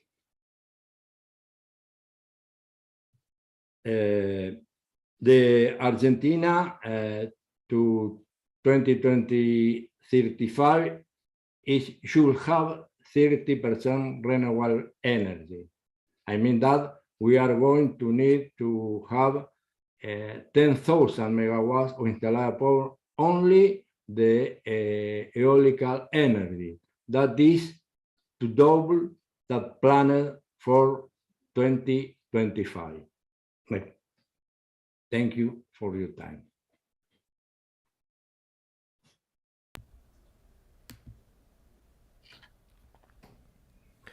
Well, thank you very much, Hector. That is a very, of course, comprehensive presentation of where Argentina stands at this point of time. Thank you very much, and also for showing us what are the prospects of the market in Argentina. Now, let me also ask you the same question that I asked our previous speakers. Do you feel now with the energy markets, with the increase in gas prices and other fossil fuel prices, does it have an impact now on the situation in Argentina, also on the prospects of wind power? Please, Héctor, Chin, ya, help me. sí. Si ves que ha tenido algún efecto en Argentina el hecho de que haya subido el precio del gas o del combustible por las razones, varias razones que están pasando ahorita en el mundo, ¿ha habido algún efecto en Argentina en el mercado eólico o general de energía? Argentina tiene los combustibles subsidiados y hasta ahora no se ha visto un gran aumento. Es más, tendría que haber habido aumento de la energía eléctrica generada el mes pasado y no se llevó a cabo. Yes, so in Argentina, the fuel is subsidized. The electricity is also subsidized. There should have been already an increase in the price of electricity, but it has not happened. So far, there's no general impact, mainly because everything is subsidized by the government. So how is the situation? Is there any shortage? Also, I mean, Argentina was also exporting gas to neighboring countries. Is there any impact now that is from the global situation? Is Argentina shipping also LNG to other countries? Sí, hasta ahora ha habido en Argentina alguna deficiencia en términos de combustible o energético. Sabemos que Argentina exporta también combustible o gas. ¿Ha habido algún impacto en términos de la disponibilidad de combustible o de gas en Argentina? Hasta el momento no hubo ninguna indisponibilidad. Se espera que para los meses de julio, agosto, puede faltar gas. Okay. Yeah, so far there hasn't been any shortage of especially gas, but they expect that probably from July, August, there might be some shortage, especially of gas. So they expect it to have some impact. So we expect that that will also have an impact on the wind power market, that there will be then more need or to increase wind power, deploy wind power faster. ¿Crees que esa deficiencia en gas en el futuro pueda tener algún impacto en la energía, en términos de energía eólica, o sea, del mercado? ¿Crees que hay algún impulso gracias a esa deficiencia? El tema de la energía eólica no sigue creciendo por la falta de líneas de transmisión. De acá a un año se van a ir dando licitaciones muy pequeñas, de 100, 200 megawatt, perdón, para llegar a los 5.000 megawatts en el 2025. Pero hasta que no arreglen el problema de líneas de transmisión, la energía eólica no va a crecer, salvo haciendo pequeñas granjas en distintos puntos donde no se necesiten líneas de transmisión. Yeah, the main issue of the wind power in Argentina is the transmission lines. So as long as it is not fixed, then there won't be any big increase in wind installations. Only in places that are close to the consumption, so there's no transmission line needed. So in the meantime, there will be probably just small projects of 100 to 100 megawatts close to the areas where the consumption is. So as long as the main issue of transmission line is not solved, there won't be any big progress on wind. So now in Europe, there's a lot of discussion, and we heard this also from other countries. We heard this from Egypt, we heard this from India, for example, from Pakistan. There will be much more kind of electrification of other sectors, like cars are now going to be electrified. We're talking about heating, which in some parts of Argentina might become relevant as well. Heat pumps. How is that? How are these sectors in Argentina developing? Is that creating? I'm also thinking of some places in Argentina where you could easily charge your electric car in Patagonia, if you have your small, even a small wind turbine. Is that already starting? Do you have a market for electric vehicles, for example? Has that reached Argentina? I hear, for example, recently I got from our colleagues in Pakistan some information that there are some first steps done. En otras partes del mundo ha habido un incremento en la electrificación, especialmente con vehículos eléctricos o en algunos casos inclusive la calefacción. En Argentina se ha dado ya o existe algún mercado para vehículos eléctricos o electrificación de calefacción. ¿Cómo está eso en Argentina? Con el tema de autos eléctricos está comenzando recién el muy pequeño consumo, inclusive hay muy pocas estaciones de recargas. Y con el tema de la electrificación, Argentina tiene el 98% de su territorio electrificado para electrificación de familiar, ¿no es cierto? El tema radica en la transmisión. El mayor consumo de energía está en la provincia de Buenos Aires, que está a 2.000 kilómetros de Patagonia, donde se produce la gran parte de la energía eólica. Ahí donde están faltando las líneas para transmitir la energía del lugar donde la producís hasta el lugar de consumo. Yeah, so in terms of electric vehicles, it's just starting now. It is very small, the amount of electric cars, and there is only a few charging stations you will find in Argentina. So in terms of a general electrification in Argentina, it has a very high rate of electrification. It's over 95 or yeah, very high. So most of the people have the grid reached them. But the main problem is that most of the consumption is in the Buenos Aires, in the capital, in the province of Buenos Aires. So, and most of the wind is located in the Patagonia. So there are more than 2,000 kilometers away. So as long as that's not fixed, then you will not have the main sources of consumption, which is the province of Buenos Aires, then it will be no getting any electricity from wind. Well, thank you very much. I think that was very insightful to understand what the situation is in Argentina.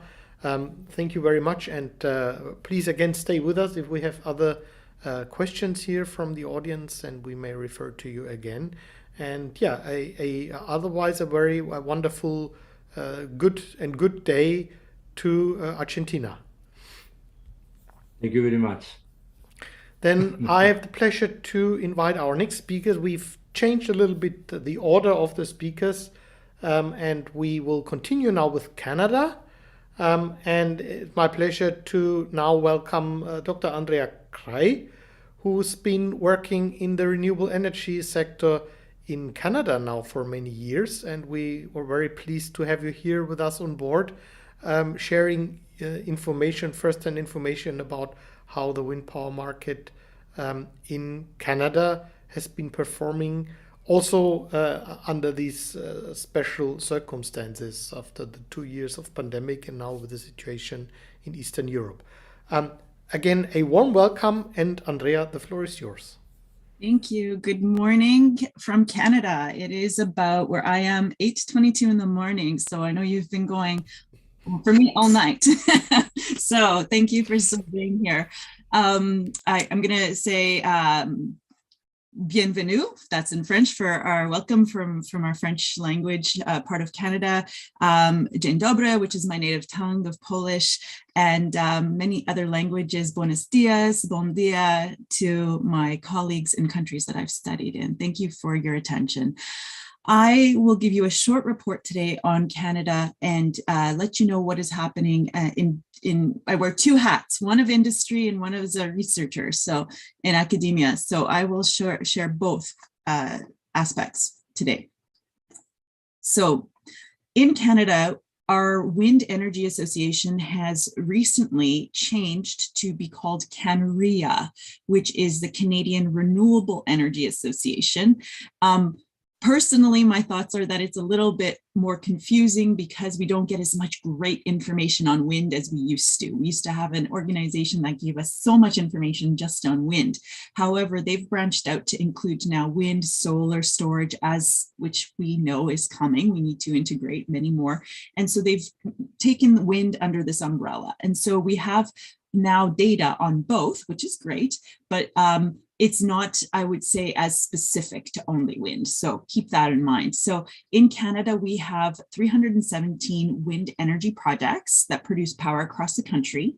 We are ranked 9th in the world for the installed wind energy capacity. That was at the end of 2020. And in the last year, given the data from 2021, our capacity grew by 5% across Canada. Now, recently, we have started a new research network called, the acronym is CWERN. It stands for Canadian Wind Energy Research Network, of which I'm a part of. And it was recently established as of last year, was our first annual meeting. We just finished our second annual meeting a couple weeks ago. And this builds on the previous research work that we were doing 15, 20 years ago when I had started back in icing mitigation. And that was with the WestNet network. And so there was a gap of time where we didn't have a research network, and now that's been brought back. So researchers across Canada are doing work on various topics, and we are reconnecting again. So this is the landscape in Canada right now. So approximately 7% of Canada's 2020 electricity demand was met by wind and solar energy in 2021. So we're a little behind on some of the data, but that's normally we catch it at the end of the year. And you can see what it looks like in terms of wind. Our largest province really is Quebec, right here, with 3,920 megawatts of wind, but they don't have a lot of solar. Where I'm located, we have 259 megawatts of wind. We have tremendous wind resource, but in Canada, our policies are provincial. So that means every province is in charge of its own energy legislation. So it becomes a little bit more difficult than having the federal country policy say anything. So it's a little bit different. Yeah, up north, we have a lot of remote communities, and I'll speak to that shortly, but you could see what it looks like across our country and where things hopefully will be going. So let's take it to the next slide. Now, Canada has set legislation as of last year, June 29th, 2020, and that legislation is called the Canadian Net Zero Emissions Accountability Act, and it became law, as I said, in June. So it's very new. And what we're trying to do with this is have net zero by 2050.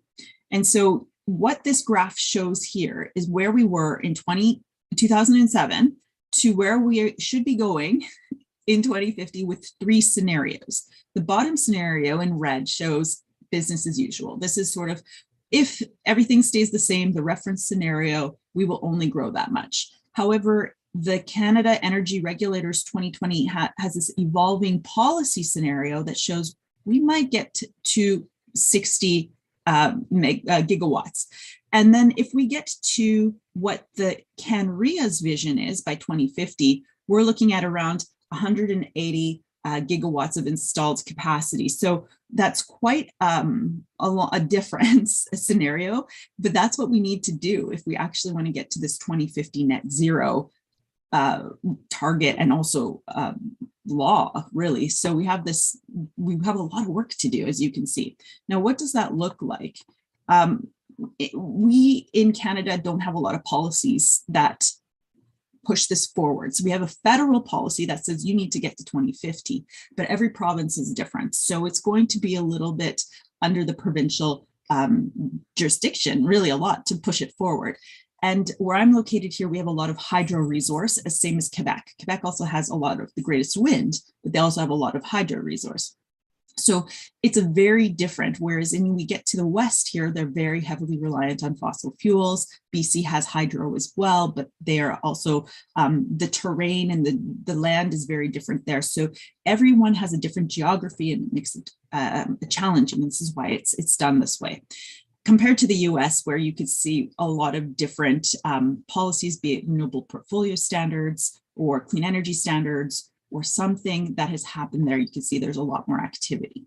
Now, what does it look like in terms of wind? So to get to, from where we are in 2019 at 14 gigawatts to where we should be by 2050 would require about 109 gigawatts of wind, where the balance, about 47, could be solar. This is what CanRIA, the Renewable Energy, the Industry Association, has put together in their scenario. Now, what does that look like on the research side? So very briefly, I'll show you some of the things we're working on across Canada as researchers. We have people working in social integration, which involves curriculum development and community power. I happen to be in both of those areas.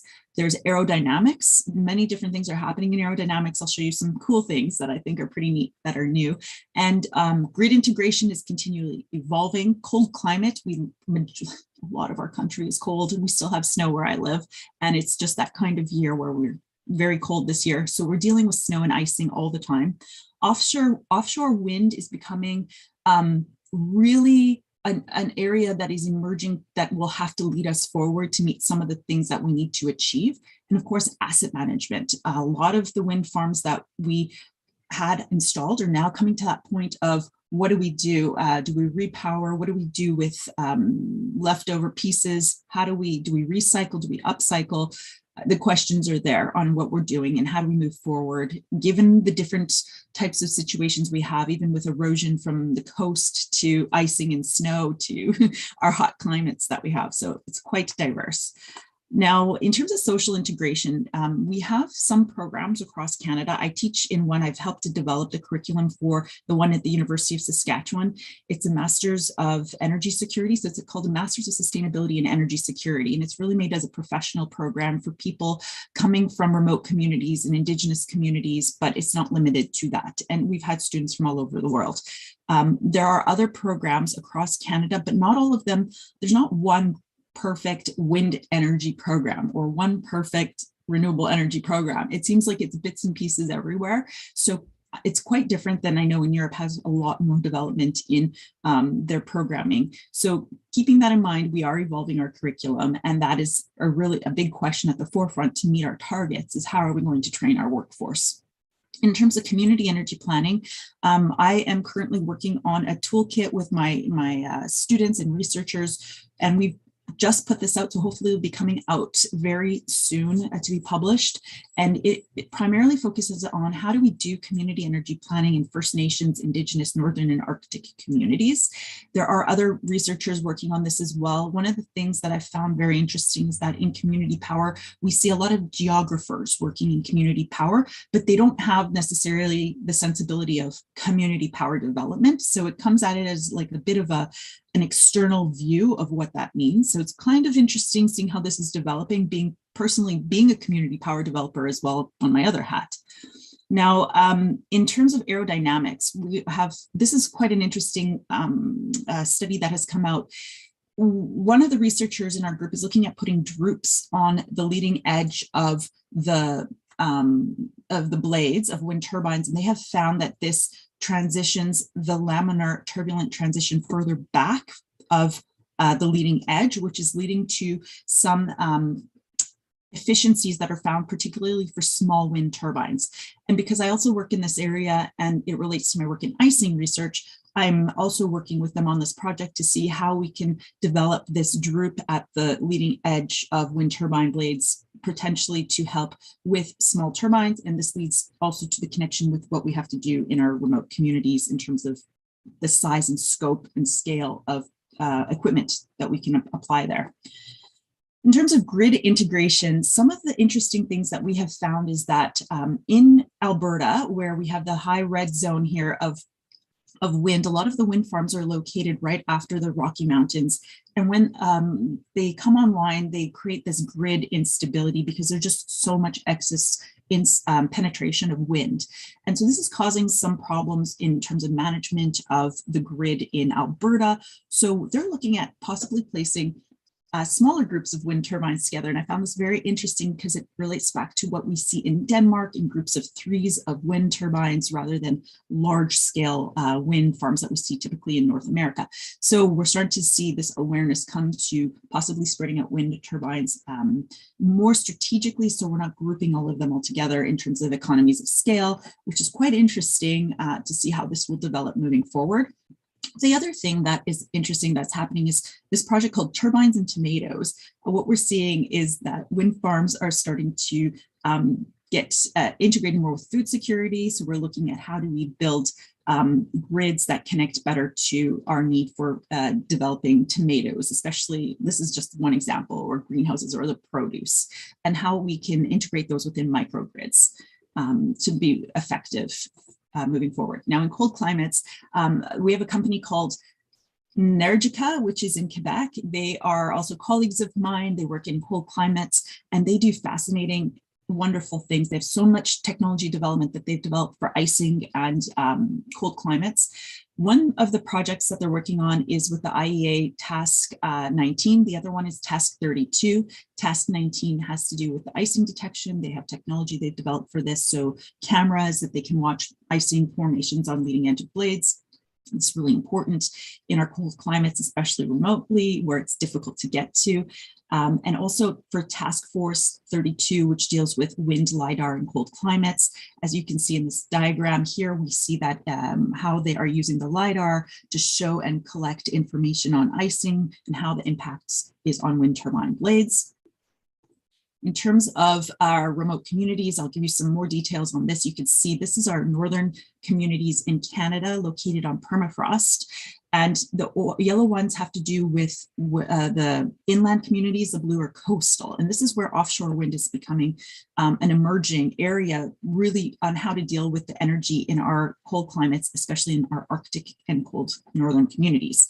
Now, one of the things we're facing here is that the Arctic is warming 3.29 degrees Celsius warmer than the rest of the country. The Arctic is just warming that much faster. So these permafrost zones are located in continuous, discontinuous, sporadic, and isolated areas. And so what I'm going to show you here is our communities that are diesel related. So these ones in the red rely on diesel. They're northern communities. You can see we have a lot across Canada to deal with. Now, how are we going to help them transition? what we are seeing here is that we have, these are the communities located in the continuous, the discontinuous, and then here the isolated sporadic areas. And one of the problems we're facing is permafrost thaw.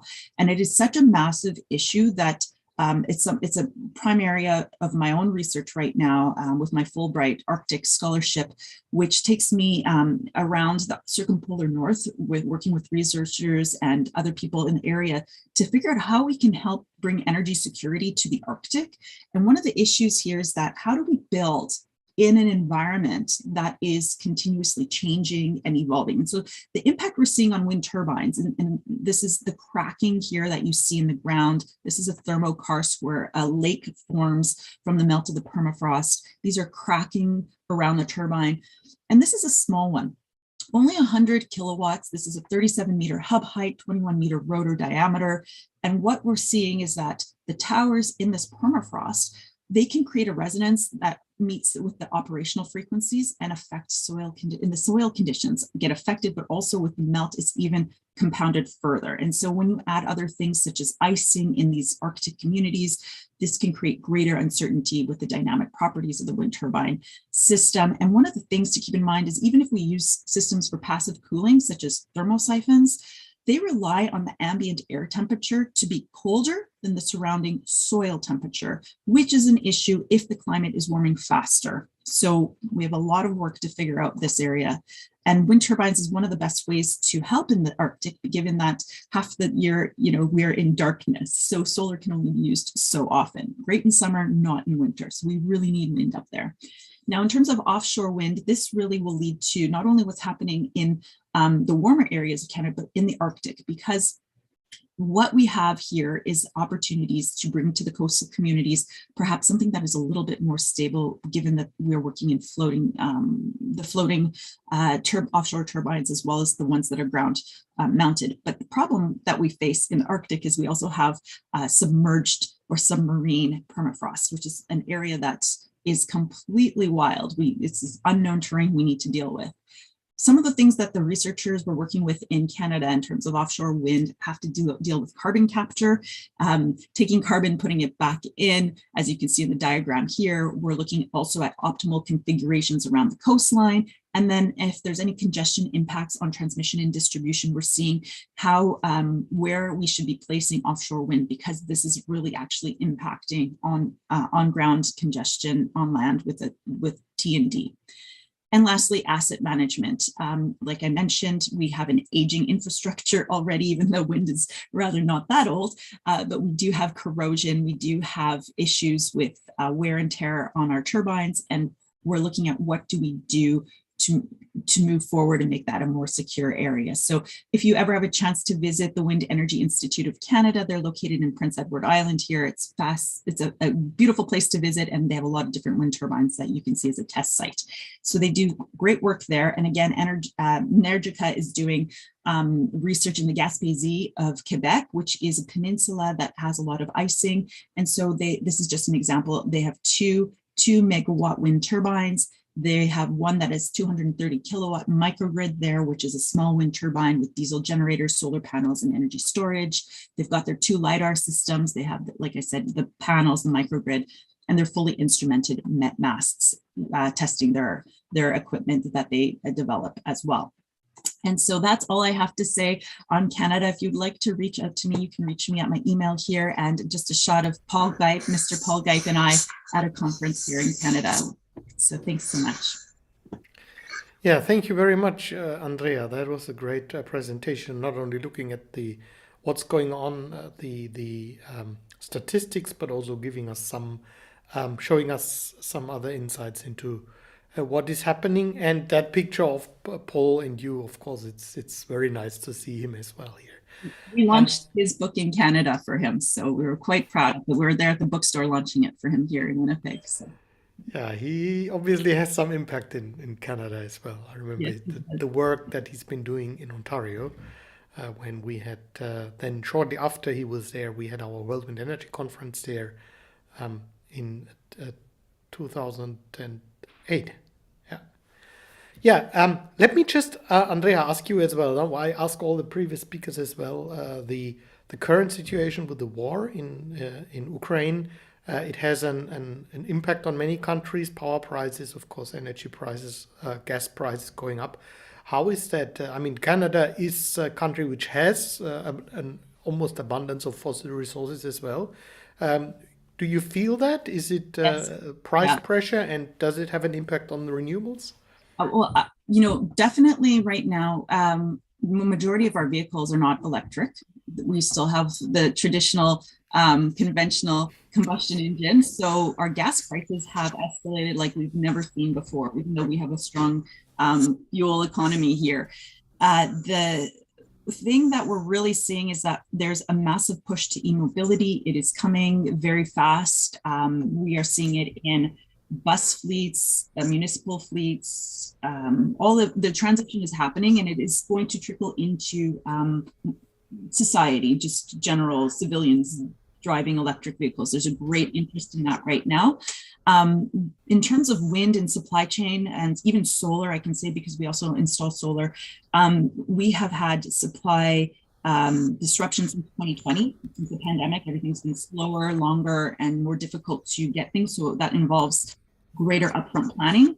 And what we're seeing is that it hasn't yet happened, but I have some early information indicating that there will be some significant changes to some of the legislation that we thought might never have possibly happened. So that is positive. We're working on that. We hope it will go through. It's in the parliament right now, but it is not here yet. And I think once that happens, we will see a lot more rapid uptake of renewables. We'll see more development of projects, and we know this is coming. We're just at that really forefront of it. So yes, we're struggling.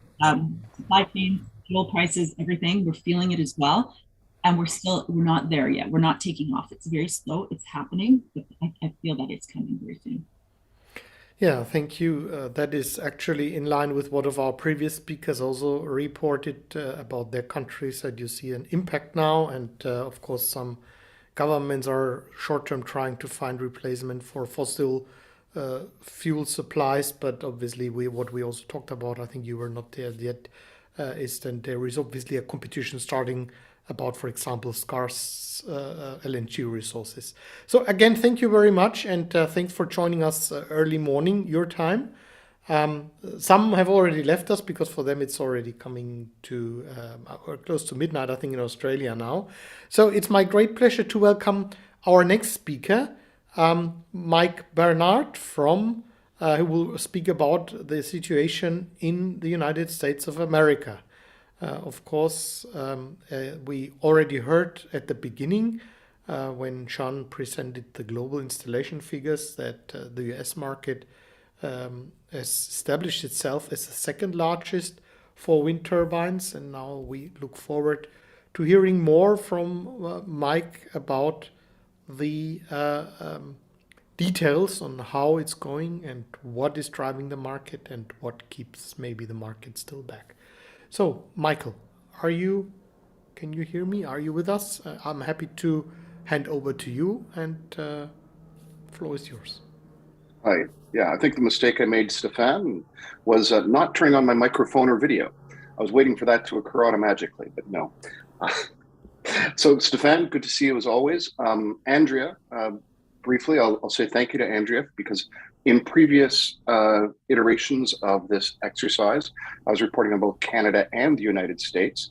So it's wonderful to hear a different perspective from someone who is closer to the Canadian market. So hello to everybody around the world. I will make one comment on Alberta, which Andrea had touched on. Alberta is a place that's a really interesting case study of the impact on renewables penetration due to local regulatory and grid concerns. They have the highest transmission interconnection rates in Canada, and second highest electricity rates as well. As a result, and they also had a problem of flaring off of natural gas, which was also a deep problem. Now, I'm just trying to find my presentation here. Oh, there it is. And as a result, they established a premium for distribution connected generation for small natural gas plants. And now that is feeding into the observation that Andrea made about smaller wind farms and also smaller solar farms who are connecting to the distribution side grid as opposed to the transmission grid to avoid the transmission interconnection costs, but also to get the benefit of the local generation premium for other things. And the third thing I'll say about Alberta is also a huge First Nations space with lots of Indigenous large areas, including the largest footprint, which is just south of Calgary. And they're putting in a 200 megawatt wind farm, which they're asserting is to drive the pumps for irrigation.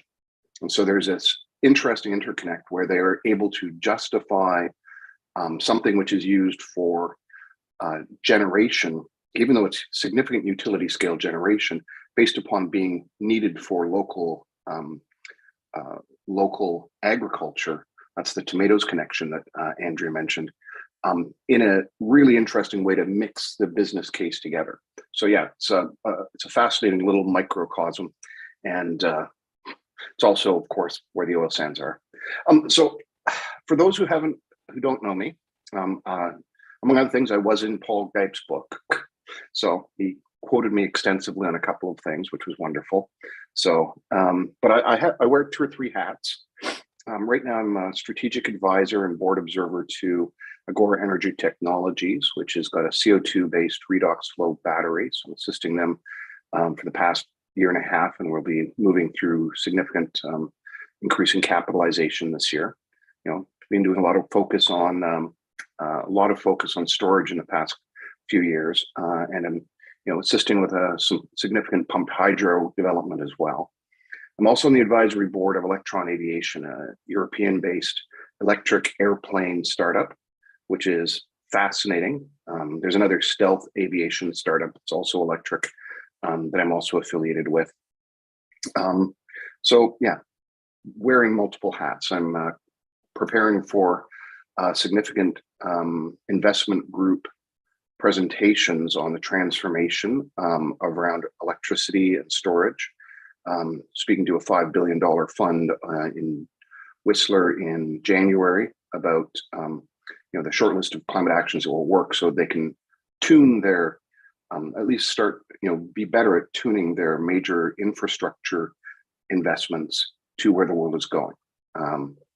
And similarly, I'll be speaking to a couple of hundred major institutional investors through Jefferies Investment Bank's research division about specifically why small modular reactors are not a solution that is something that is particularly viable compared to those types of things, compared to things we have like wind energy, which we're talking about today. Anybody who thinks any of that stuff sounds interesting, Michael at tfie.io. I'm easy to find. I publish far too often, I think, and I'm fairly active on LinkedIn. So, but now on to the United States. So, as Stefan said, I pulled some stuff together to pull this out. And clearly now wind energy has been, as you see at the highlighted portion of the chart, the biggest increased area in renewables, since 2000. It is, quite substantial. Hydroelectric is somewhat in decline. There's a significant anti-dam movement in the United States with a lot of environmental groups freeing rivers. And of course, there's ongoing problems with silting of dams, stuff like that. And hydroelectric in the United States is also due to a dam failure in 1977, which killed people and livestock. It requires any hydro project, even off-river closed-loop pumped hydro, which is 2 ponds connected by a tunnel, and no impact of anything, but it requires approvals by 4 different federal level organizations, including the Army Corps of Engineers, which is responsible for safety, Bureau of Land Management, which is responsible for all dams. The Bureau of Land Management was established and owns all the hydroelectric in the United States, which is an interesting thing because we think of the United States as a place where everything is privatized, but hydroelectric is still nationalized. But that wind energy has really grown into that space. Now, That said, the past couple of years have been disappointing in terms of new wind energy. COVID really knocked the stuffing out of the market. The 2020 expectation was 23 gigawatts of new capacity, and only saw 60% of that. Similarly, 2021 install was only another 12.9 gigawatts, and this is all onshore. The offshore is still languishing at 0.03 gigawatts of total capacity, and there's good news there, but still, if we think about Europe, which has got 25 gigawatts of offshore capacity today, 0.03 gigawatts in the favorable Eastern continental shelf conditions near high population centers. The United States has just amazing conditions for offshore wind near New York and Boston, but it also has a significant problem, which is that I will just say the United States, not uniquely in the world, the UK certainly has these challenges as well, but has an awful lot of entitled rich NIMBYs who prevent all sorts of stuff from occurring. The wind energy in the New England area has always been significantly challenged.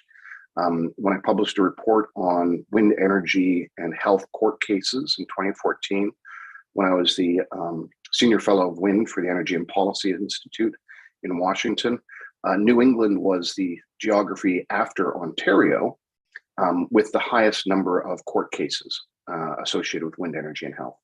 And it's a place where many of the most globally, damaging anti-wind advocates came from. Lisa Linnau's came out of New England, and the woman who wrote the book on wind turbine syndrome based upon a bunch of bad science, she's out of that area as well. And it's a hotbed. They most recently in the same region killed a high voltage direct current transmission link, the Drillmore hydroelectric from James Bay in Quebec down into New York, just because they would have to see transmission. And once again, this is a problem across the United States. The patchwork of states and the states' rights means that transmission interconnections are always problematic and troubled. For anybody who hasn't read the book Superpower, which is the story of Mike Skelly's attempt to build a high voltage direct current transmission line from the panhandle of Texas across to the East Coast to feed the high population areas. If you want to know how dysfunctional the United States is about getting stuff done in some ways, that's a good book to read. It's really a depressing story about him spending almost a decade and failing to build something in other countries we often see as a trivial problem. Like China has 3,400 kilometer high voltage direct current line coming in from Mongolia into Beijing, because that makes sense. And transmitting electricity from wind and increasingly solar long distances and from hydro is part of the solution. So the United States is challenged. Now, that said, there's some good news there. The Biden administration, despite COVID and the other problems they've been having, has made a commitment to a lot more offshore wind energy. So with luck, this will occur. The target is 30 gigawatts of offshore wind capacity by 2030. That is actually quite remarkable, especially because it's so little right now. And normally you'd kind of say that's 8 years. How likely is that really? But there's actually commitments from the New England states for 45 gigawatts of offshore wind energy by the same level. So, and there's a significant percentage of gigawatts that already have financing committed. I suspect this is going to be the decade of offshore wind energy for the United States, finally, which would be really good because the offshore wind conditions for offshore wind with shallow offshore continental shelves and good wind conditions in the United States are really close to their most populous areas in New York and Boston and the Washington. It's kind of for those who haven't been to the United States, there's they're kind of a con herb. You know, you can get on a train in Connecticut and you kind of go through a bunch of city, and it's just you're transitioning, and then there's maybe the green belt, but your city. It's just kind of this mass of people up there, much more populous than much of the rest of the United States. And so, you know, this is the United States. It's better than it was 2 years ago under the previous administration. The United States is back in the Paris Accord, which is great. And it's a much more renewables friendly thing. Now, back to the transmission, there is one thing that's very positive. The Biden administration plan, the Biden administration's infrastructure bill still includes high voltage direct current. The original Biden campaign promise was for a kind of a Belt and Road type of initiative that would connect the United States down through Central America to South America, which would be an excellent, excellent solution with HVDC. However, as time moved on, he realized that Americans don't care about people who don't live inside the United States. And so the advantages of the Belt and Road type initiative down to Latin America just didn't resonate with American voters. So he took over Bernie Sanders' campaign promise, which is to use federal rights of way for high voltage direct current. And so since in the United States, the rail lines and the interstate highways are federal land, regardless of what state they cut through, the United States federal government has the ability to build more stuff along those right of ways. And what they're going to do is build a HVDC grid that connects all the 5 major grids in the United States, enabling bypassing all the bickering between states about where to build stuff. Now, obviously for wind energy, that means that wind energy that comes in from the prairies can go east, west, south, or north much more easily.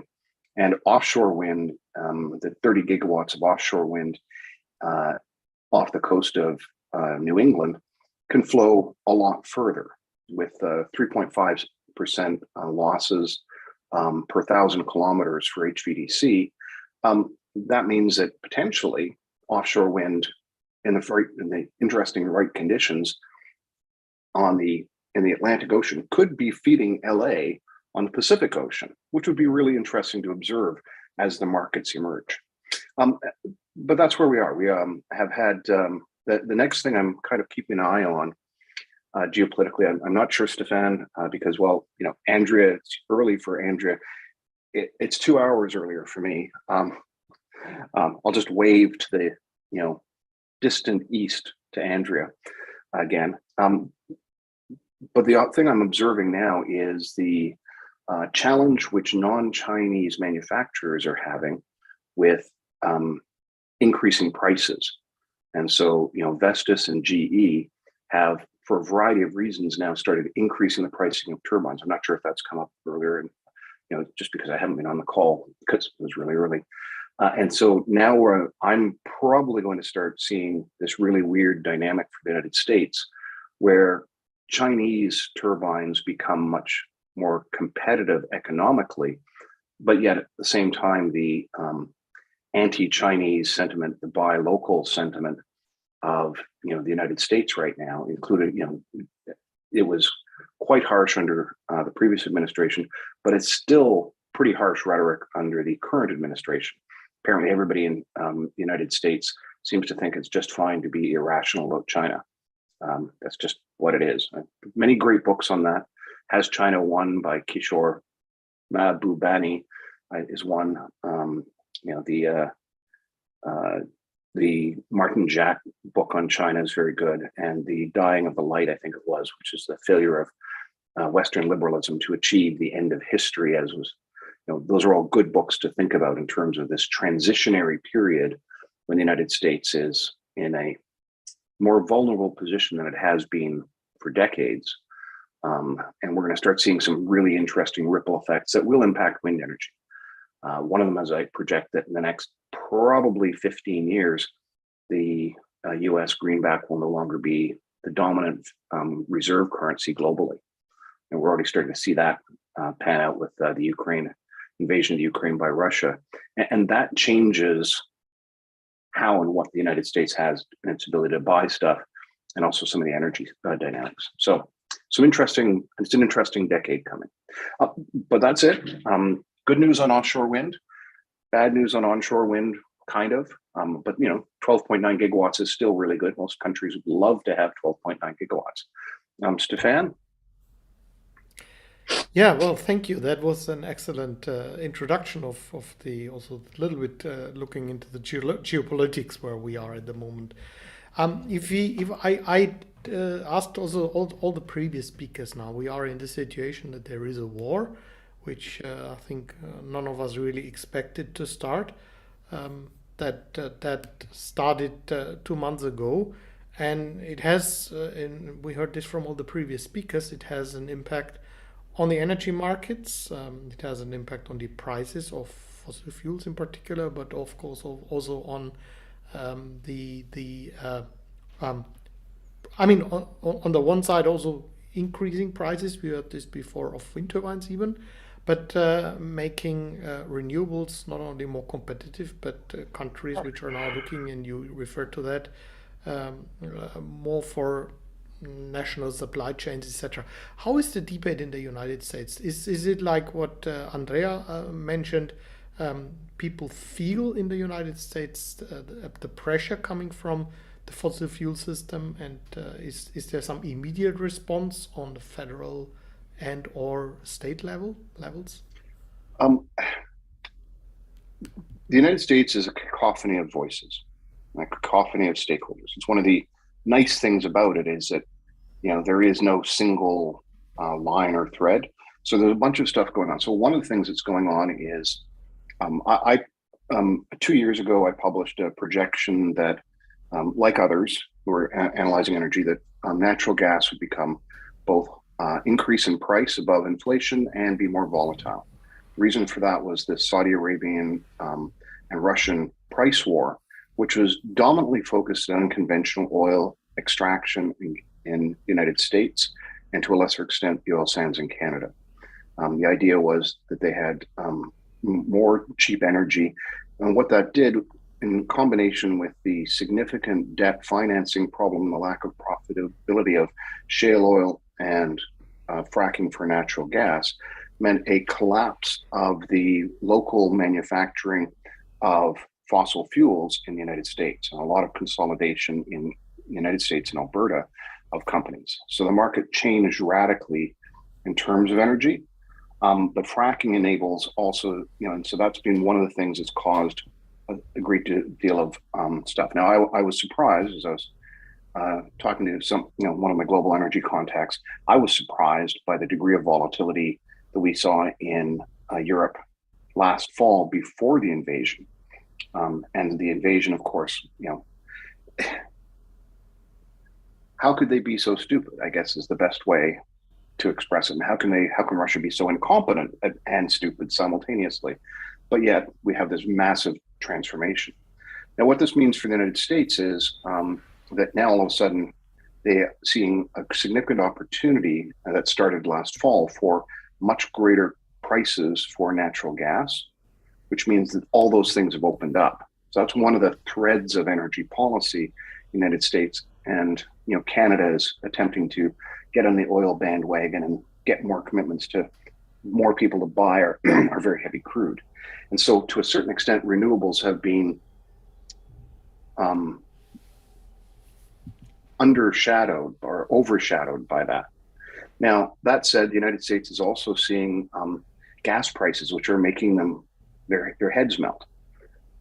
They're used to $2.50 per gallon, which is like, oh God, trying to do all the math. 50 cents around per liter. Yeah, it's like nutty, stupid, cheap by Canadian and European standards. And in Canada now, of course, we have a carbon tax. Yay! So we're adding to the price per liter as well. But the United States is now seeing $4.50 per gallon. That's almost double. And all these people who bought gas guzzlers in the complete absence of sensible carbon pricing in the United States are tearing their hair out. So it's an interesting dynamic. We're still seeing, I don't know if this is actually true in any other country in the world, but there's a strong partisan split about what cars people want to buy. So the Republicans want to buy the Ford Mustang mini SUV electric and the Ford F-150 electric, and Democratic voters up until recently, with Musk's kind of hair-raising antics, have all wanted to buy Teslas. They've actually done polling, and it's really clear that this separation of who buys what electric car is current. So the good news is, in the United States, there's a lot more choice than there was. But and the bad thing is that General Motors, I think they delivered 39 or 46 electric cars in all of the fourth quarter of last year. It's like, this is not a solution. But from a renewables perspective, it's overshadowed on the energy front by kind of a recapitulation of the shale oil and fracking boom. That's going to be temporary. The current administration at least gets that they have to stop burning that stuff eventually, which is nice because the previous administration didn't. And the Ukraine war is having an impact. I'd say there's a really interesting geopolitical thing going on, because up until Putin invaded the Ukraine, Republicans supported Russia a lot more than they supported anybody else. The Republican Party has become one of the forces of illiberalism sweeping the world. They're like Bolsonaro in Brazil. They're like Orban in Hungary. They're like Putin in Russia. They kind of like that national strong man and, at best a pretense of democracy, and so, it's going to be a very weird 15 years for the world as the United States. I'll just say, but by 2035 at the latest, China's GDP is going to exceed the United States. And we're also seeing some very interesting stuff with immigration statistics. Living in Canada, as I do, where we have net 1.1 million immigrants per year, which is 3.6% of our population. Looking south to the United States, they have 200,000 net immigrants per year, 60 times less per capita than Canada. Is that? Okay. Yeah, the net immigration statistics, oddly, in 2015, they peaked at about 1 million, and they went down every year after that. I'm not sure what happened at 2016 and onwards that might have led people around the world to say, I don't want to live in the United States, and led people in the United States to say, I don't want to live in the United States. But the statistics do show a significant reduction in the United States as a place where people actually want to go and live or stay and live. There's net immigration to Europe from the United States, net immigration to Canada. And so we're starting to see a very significant transformation in the United States' position in the worldview. And we're all, speaking as I do, and Andrea does, I'm 50 kilometers from the world's largest undefended border with an increasingly interesting superpower. I hope it's peaceful.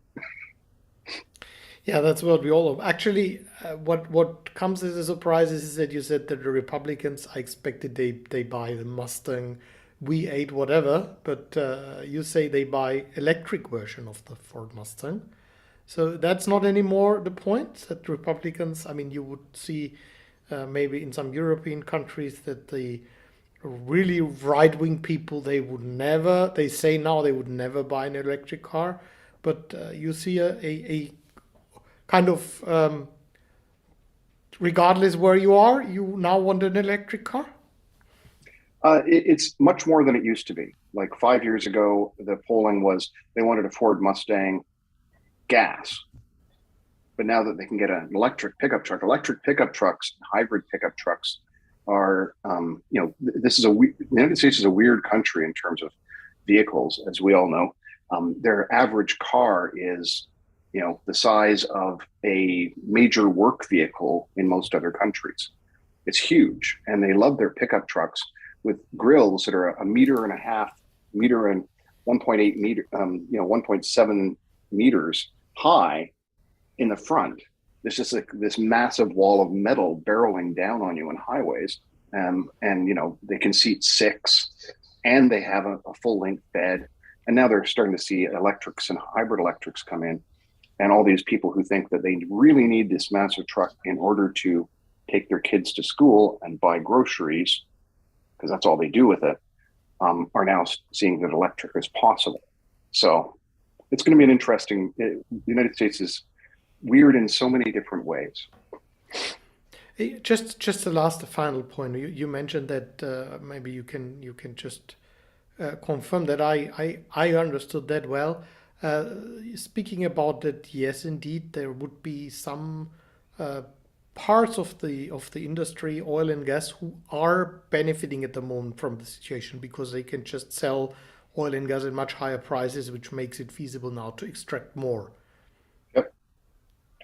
Yeah, and all the oil and gas companies are getting a significant dividend from this. A, the volatility last year, and B, the volatility due to the Ukraine price war. They're all getting a lot more per barrel of oil and a lot more per BTU of natural gas. Now, what I'm observing is there's companies like BP and Shell, which are investing their balance sheets, which are awash in billions of unexpected dollars, directly in buying major renewables assets. I'm aware that oil and gas majors are bidding on pumped hydro facilities. They've got 2 and 3 gigawatt purchases of rights of projects in development for offshore wind energy in the North Sea.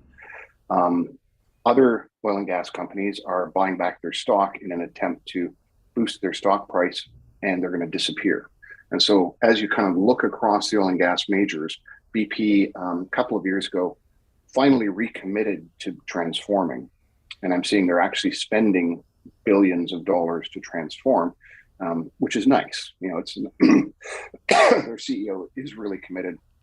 I've talked to the head of energy acquisition for Europe a few times, and they are actually transforming how they're thinking about getting energy.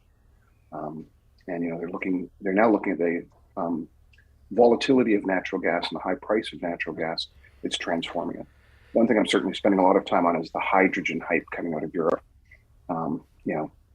That certainly deserves. I mean, we had a hydrogen webinar a while ago. We certainly should have one in the not so distant future again, bringing together people to discuss this. By the way, it's been mentioned here before, but we will have our World Wind Energy Conference end of June in Rimini in Italy, where there will be a session also on that topic, of course. And I think there's a lot of discussion now. It's very exciting to see and what will really then come out of this. So Michael, a great thank you, especially for getting up early for people here. And was very nice to hear from you and getting your insights, also the analytical part, of course. And with this, thank you and goodbye for the moment. And then I would go further to our next speaker. And it's my great pleasure as a last speaker, and you've noticed we changed a bit the program. We have now Brazil here. Everaldo Feitosa, who is heading the company Eolica, one of the pioneers in Brazil, also one of the founders of the Brazilian Wind Energy Association, as well as of our World Wind Energy Association, and hosting our last physical World Wind Energy Conference in 2019, end of 2019 in Rio de Janeiro. It was one of the last meetings we had before the pandemic break. And now a special pleasure and honor to welcome you here, to see you, Everaldo, and I'd like to hand over right away to you.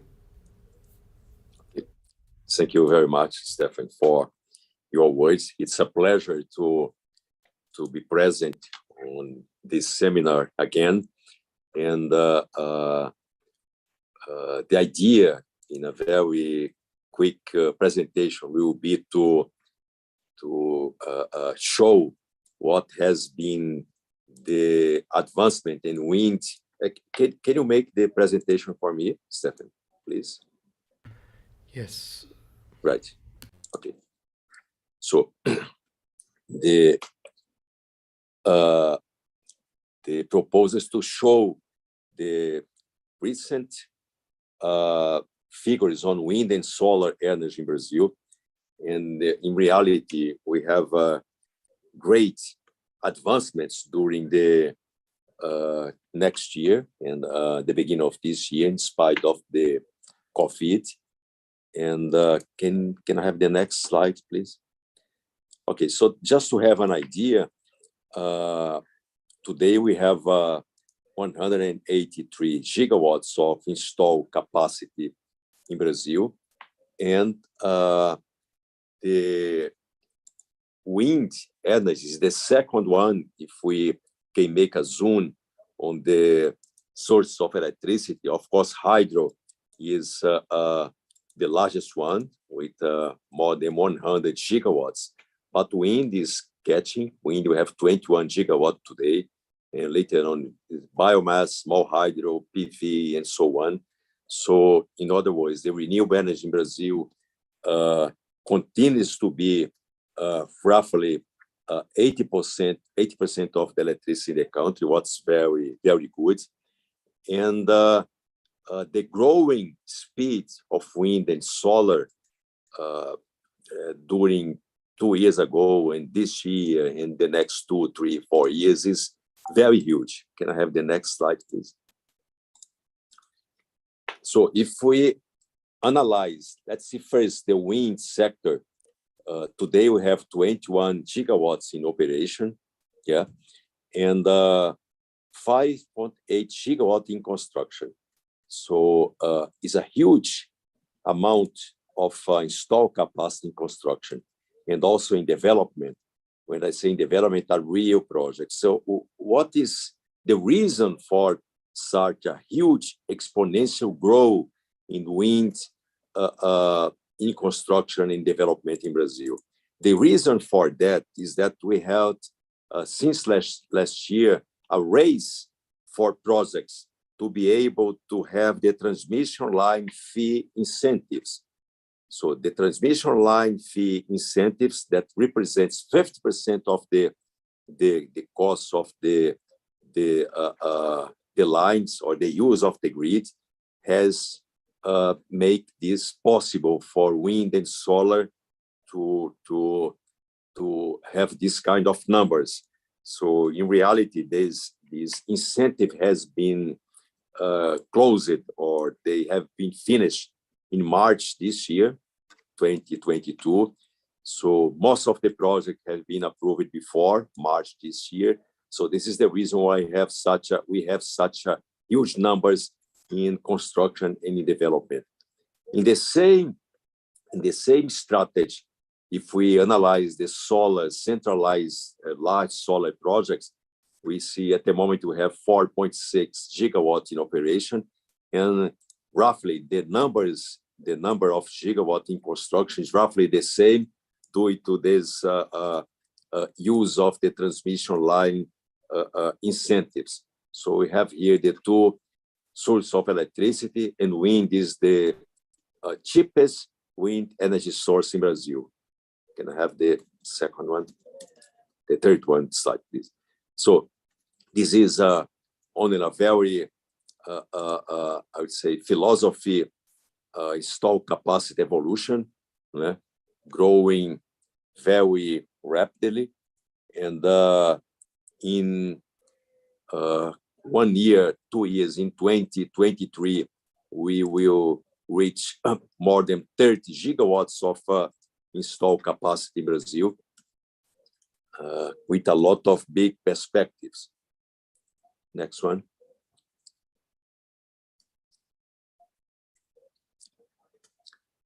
So on the top of the incentives for transmission lines, what makes wind the second source of electricity and with such exponential growth?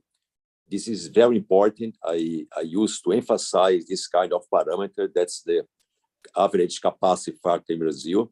So if you see the average capacity factor in the global sense is around 34%. And in Brazil, mainly in the northeast of Brazil, the average capacity factor is 45% of the operational projects. So this is average. So in other words, most of the projects are the new ones.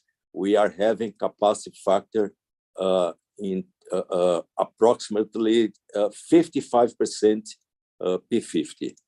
So this is large numbers, huge potential, and still growing ahead with a lot of projects. Let's see the next one, please, Steph. So, well, this is wind, and we can see this high perspective. If we see also solar, this slide is showing the evolution of installed capacity in solar, but in here I am making the division of distributed solar PV and the centralized solar PV. And you can see that from 2020 and 2021 and 2022, the high number of installed capacity for distributed solar PV. So this is another revolution in Brazil, what will happen in the solar area. Yeah, can you see the next one, please? So of course, this is the same as before in terms of wind capacity.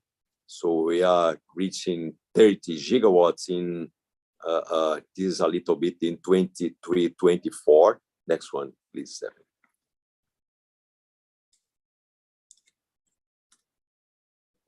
Go ahead. Yes, and in solar, very quickly, this kind of numbers are also the government has announced yesterday a huge package for transmission line, because most of the wind and solar projects in Brazil are located in the northeast of Brazil, and most of the consumers are located in the south of Brazil.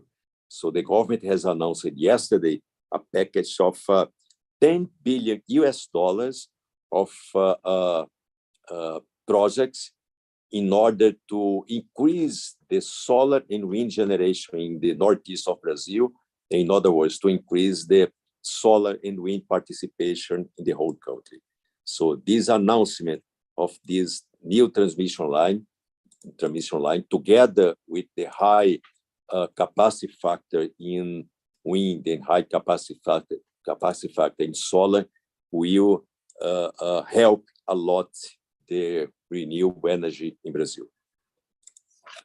Okay, so this is my short presentation, and I hope that I can answer some questions and some comments on this. Thank you. Yeah, thank you very much, Everaldo. I think this is we can kind of conclude our webinar with the world market overview today with a strong country with an optimistic kind of perspective. But I wanted also to ask you the question that I asked the previous speakers as well. Now, as we see, there are major market, disruptions on the energy market in general because of the war in Ukraine, which has led to the price increases, of course, in fossil fuels, gas and oil in particular. Now, we heard from some countries that it has a direct impact on the renewable energy market, talking about Germany, for example, which has now set for the first time a 100% renewable power target for 2035. What's the situation in Brazil? Are you kind of feeling it also when you buy fuel at the fuel station, if you still have a combustion engine car? How is the debate? Is there some problems now with supply? And do you expect that will accelerate the shift towards renewables? Yes, of course. We are in, I would say, in a better situation related to energy generation, yeah, because as we have more than 80% of electricity based on hydro, wind, and solar, this is one side of the coin. Of course, in the other side, for cars and internal combustion engine and things like that, this is some very critical situation at the moment, with very high prices in diesel, very high prices in gasolines. And what's missing in Brazil, in spite of the fact that we are having this huge application wind and solar, is a kind of subsidy for electric cars. So we are still missing any kind of debate in any kind of proposal for using this kind of new technology for electric cars.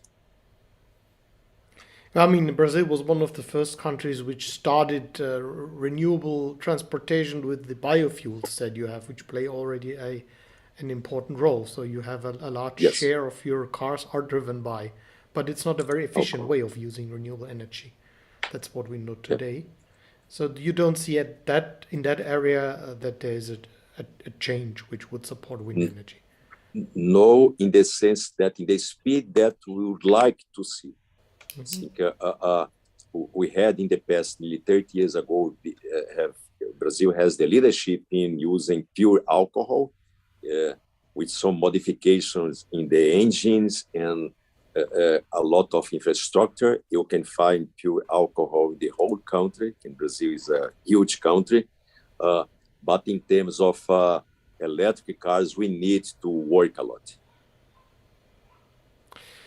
That's something that we heard from others as well. Now from your neighbor country in Argentina, but also from other parts of the world. Yeah, I would like to ask you, are there any other questions for Everaldo? If not, then we are a little bit behind schedule. We're grateful that you are available a bit later, but now we've been half an hour behind original schedule. I think still that we had excellent presentations today, starting actually, we started 6.5 hours ago. So all those presentations, let me mention that again, can still be watched on our YouTube channel. And yeah, with this, I would like to say thank you very much, Everaldo. And it was great to see you again here online. I hope we will also soon have the opportunity again to meet in person. And I would now suggest that we come to the conclusion of today's webinar, Wind Power Markets Around the World. And I would like to hand over to Peter Ray for the final remarks. And I must say we must appreciate that Peter is still with us because it's after midnight in Australia. Okay, thank you very much, Stefan. Thank you. Thank you. Well, thank you very much, Stefan. And Everaldo, can I again thank you for not only this contribution, but the marvelous conference which you organized in Rio in 2019. It was a highlight and made all the more memorable by the fact that we've been unable to have conferences since, so it hasn't had a more recent competitor, but it was a wonderful effort in organisation, and thank you very much. I think the webinar that we've just finished shows that there are many problems still to be overcome if we have any real hope of achieving the sort of targets which have been set, including the 2050 target. The story coming from various parts of the world is one of growth in many places, but growth with difficulty. China, it's outstanding, the rate of growth which has taken place. But when we listen to what's happening in the United States, it becomes a little less enthusiastic in the reception of what's happening. I don't want to try to run through all that we heard, but I think it was something which could be summarized into a very useful commentary on what's happening with the world in so many ways, including the answers which were given to Stefan's questions about the effect of the war in Ukraine and what the Russian actions have done to the prices of many things, including the prices of renewable energy generation. Thank you, everybody, for the various times of the day. Thank you, Stefan, for your role, which you played, as usual, very well. And I'd just like to, again, say we haven't got there yet, but we're on our way, and let's keep going as firmly and clearly as we possibly can to achieve the objectives for which the World Wind Energy Association and the members of the REN Alliance all are focused on achieving, which is a 100% renewable energy in our future, not too far distant. Thank you, everybody, and good night from me and good day to others. Thank you very much.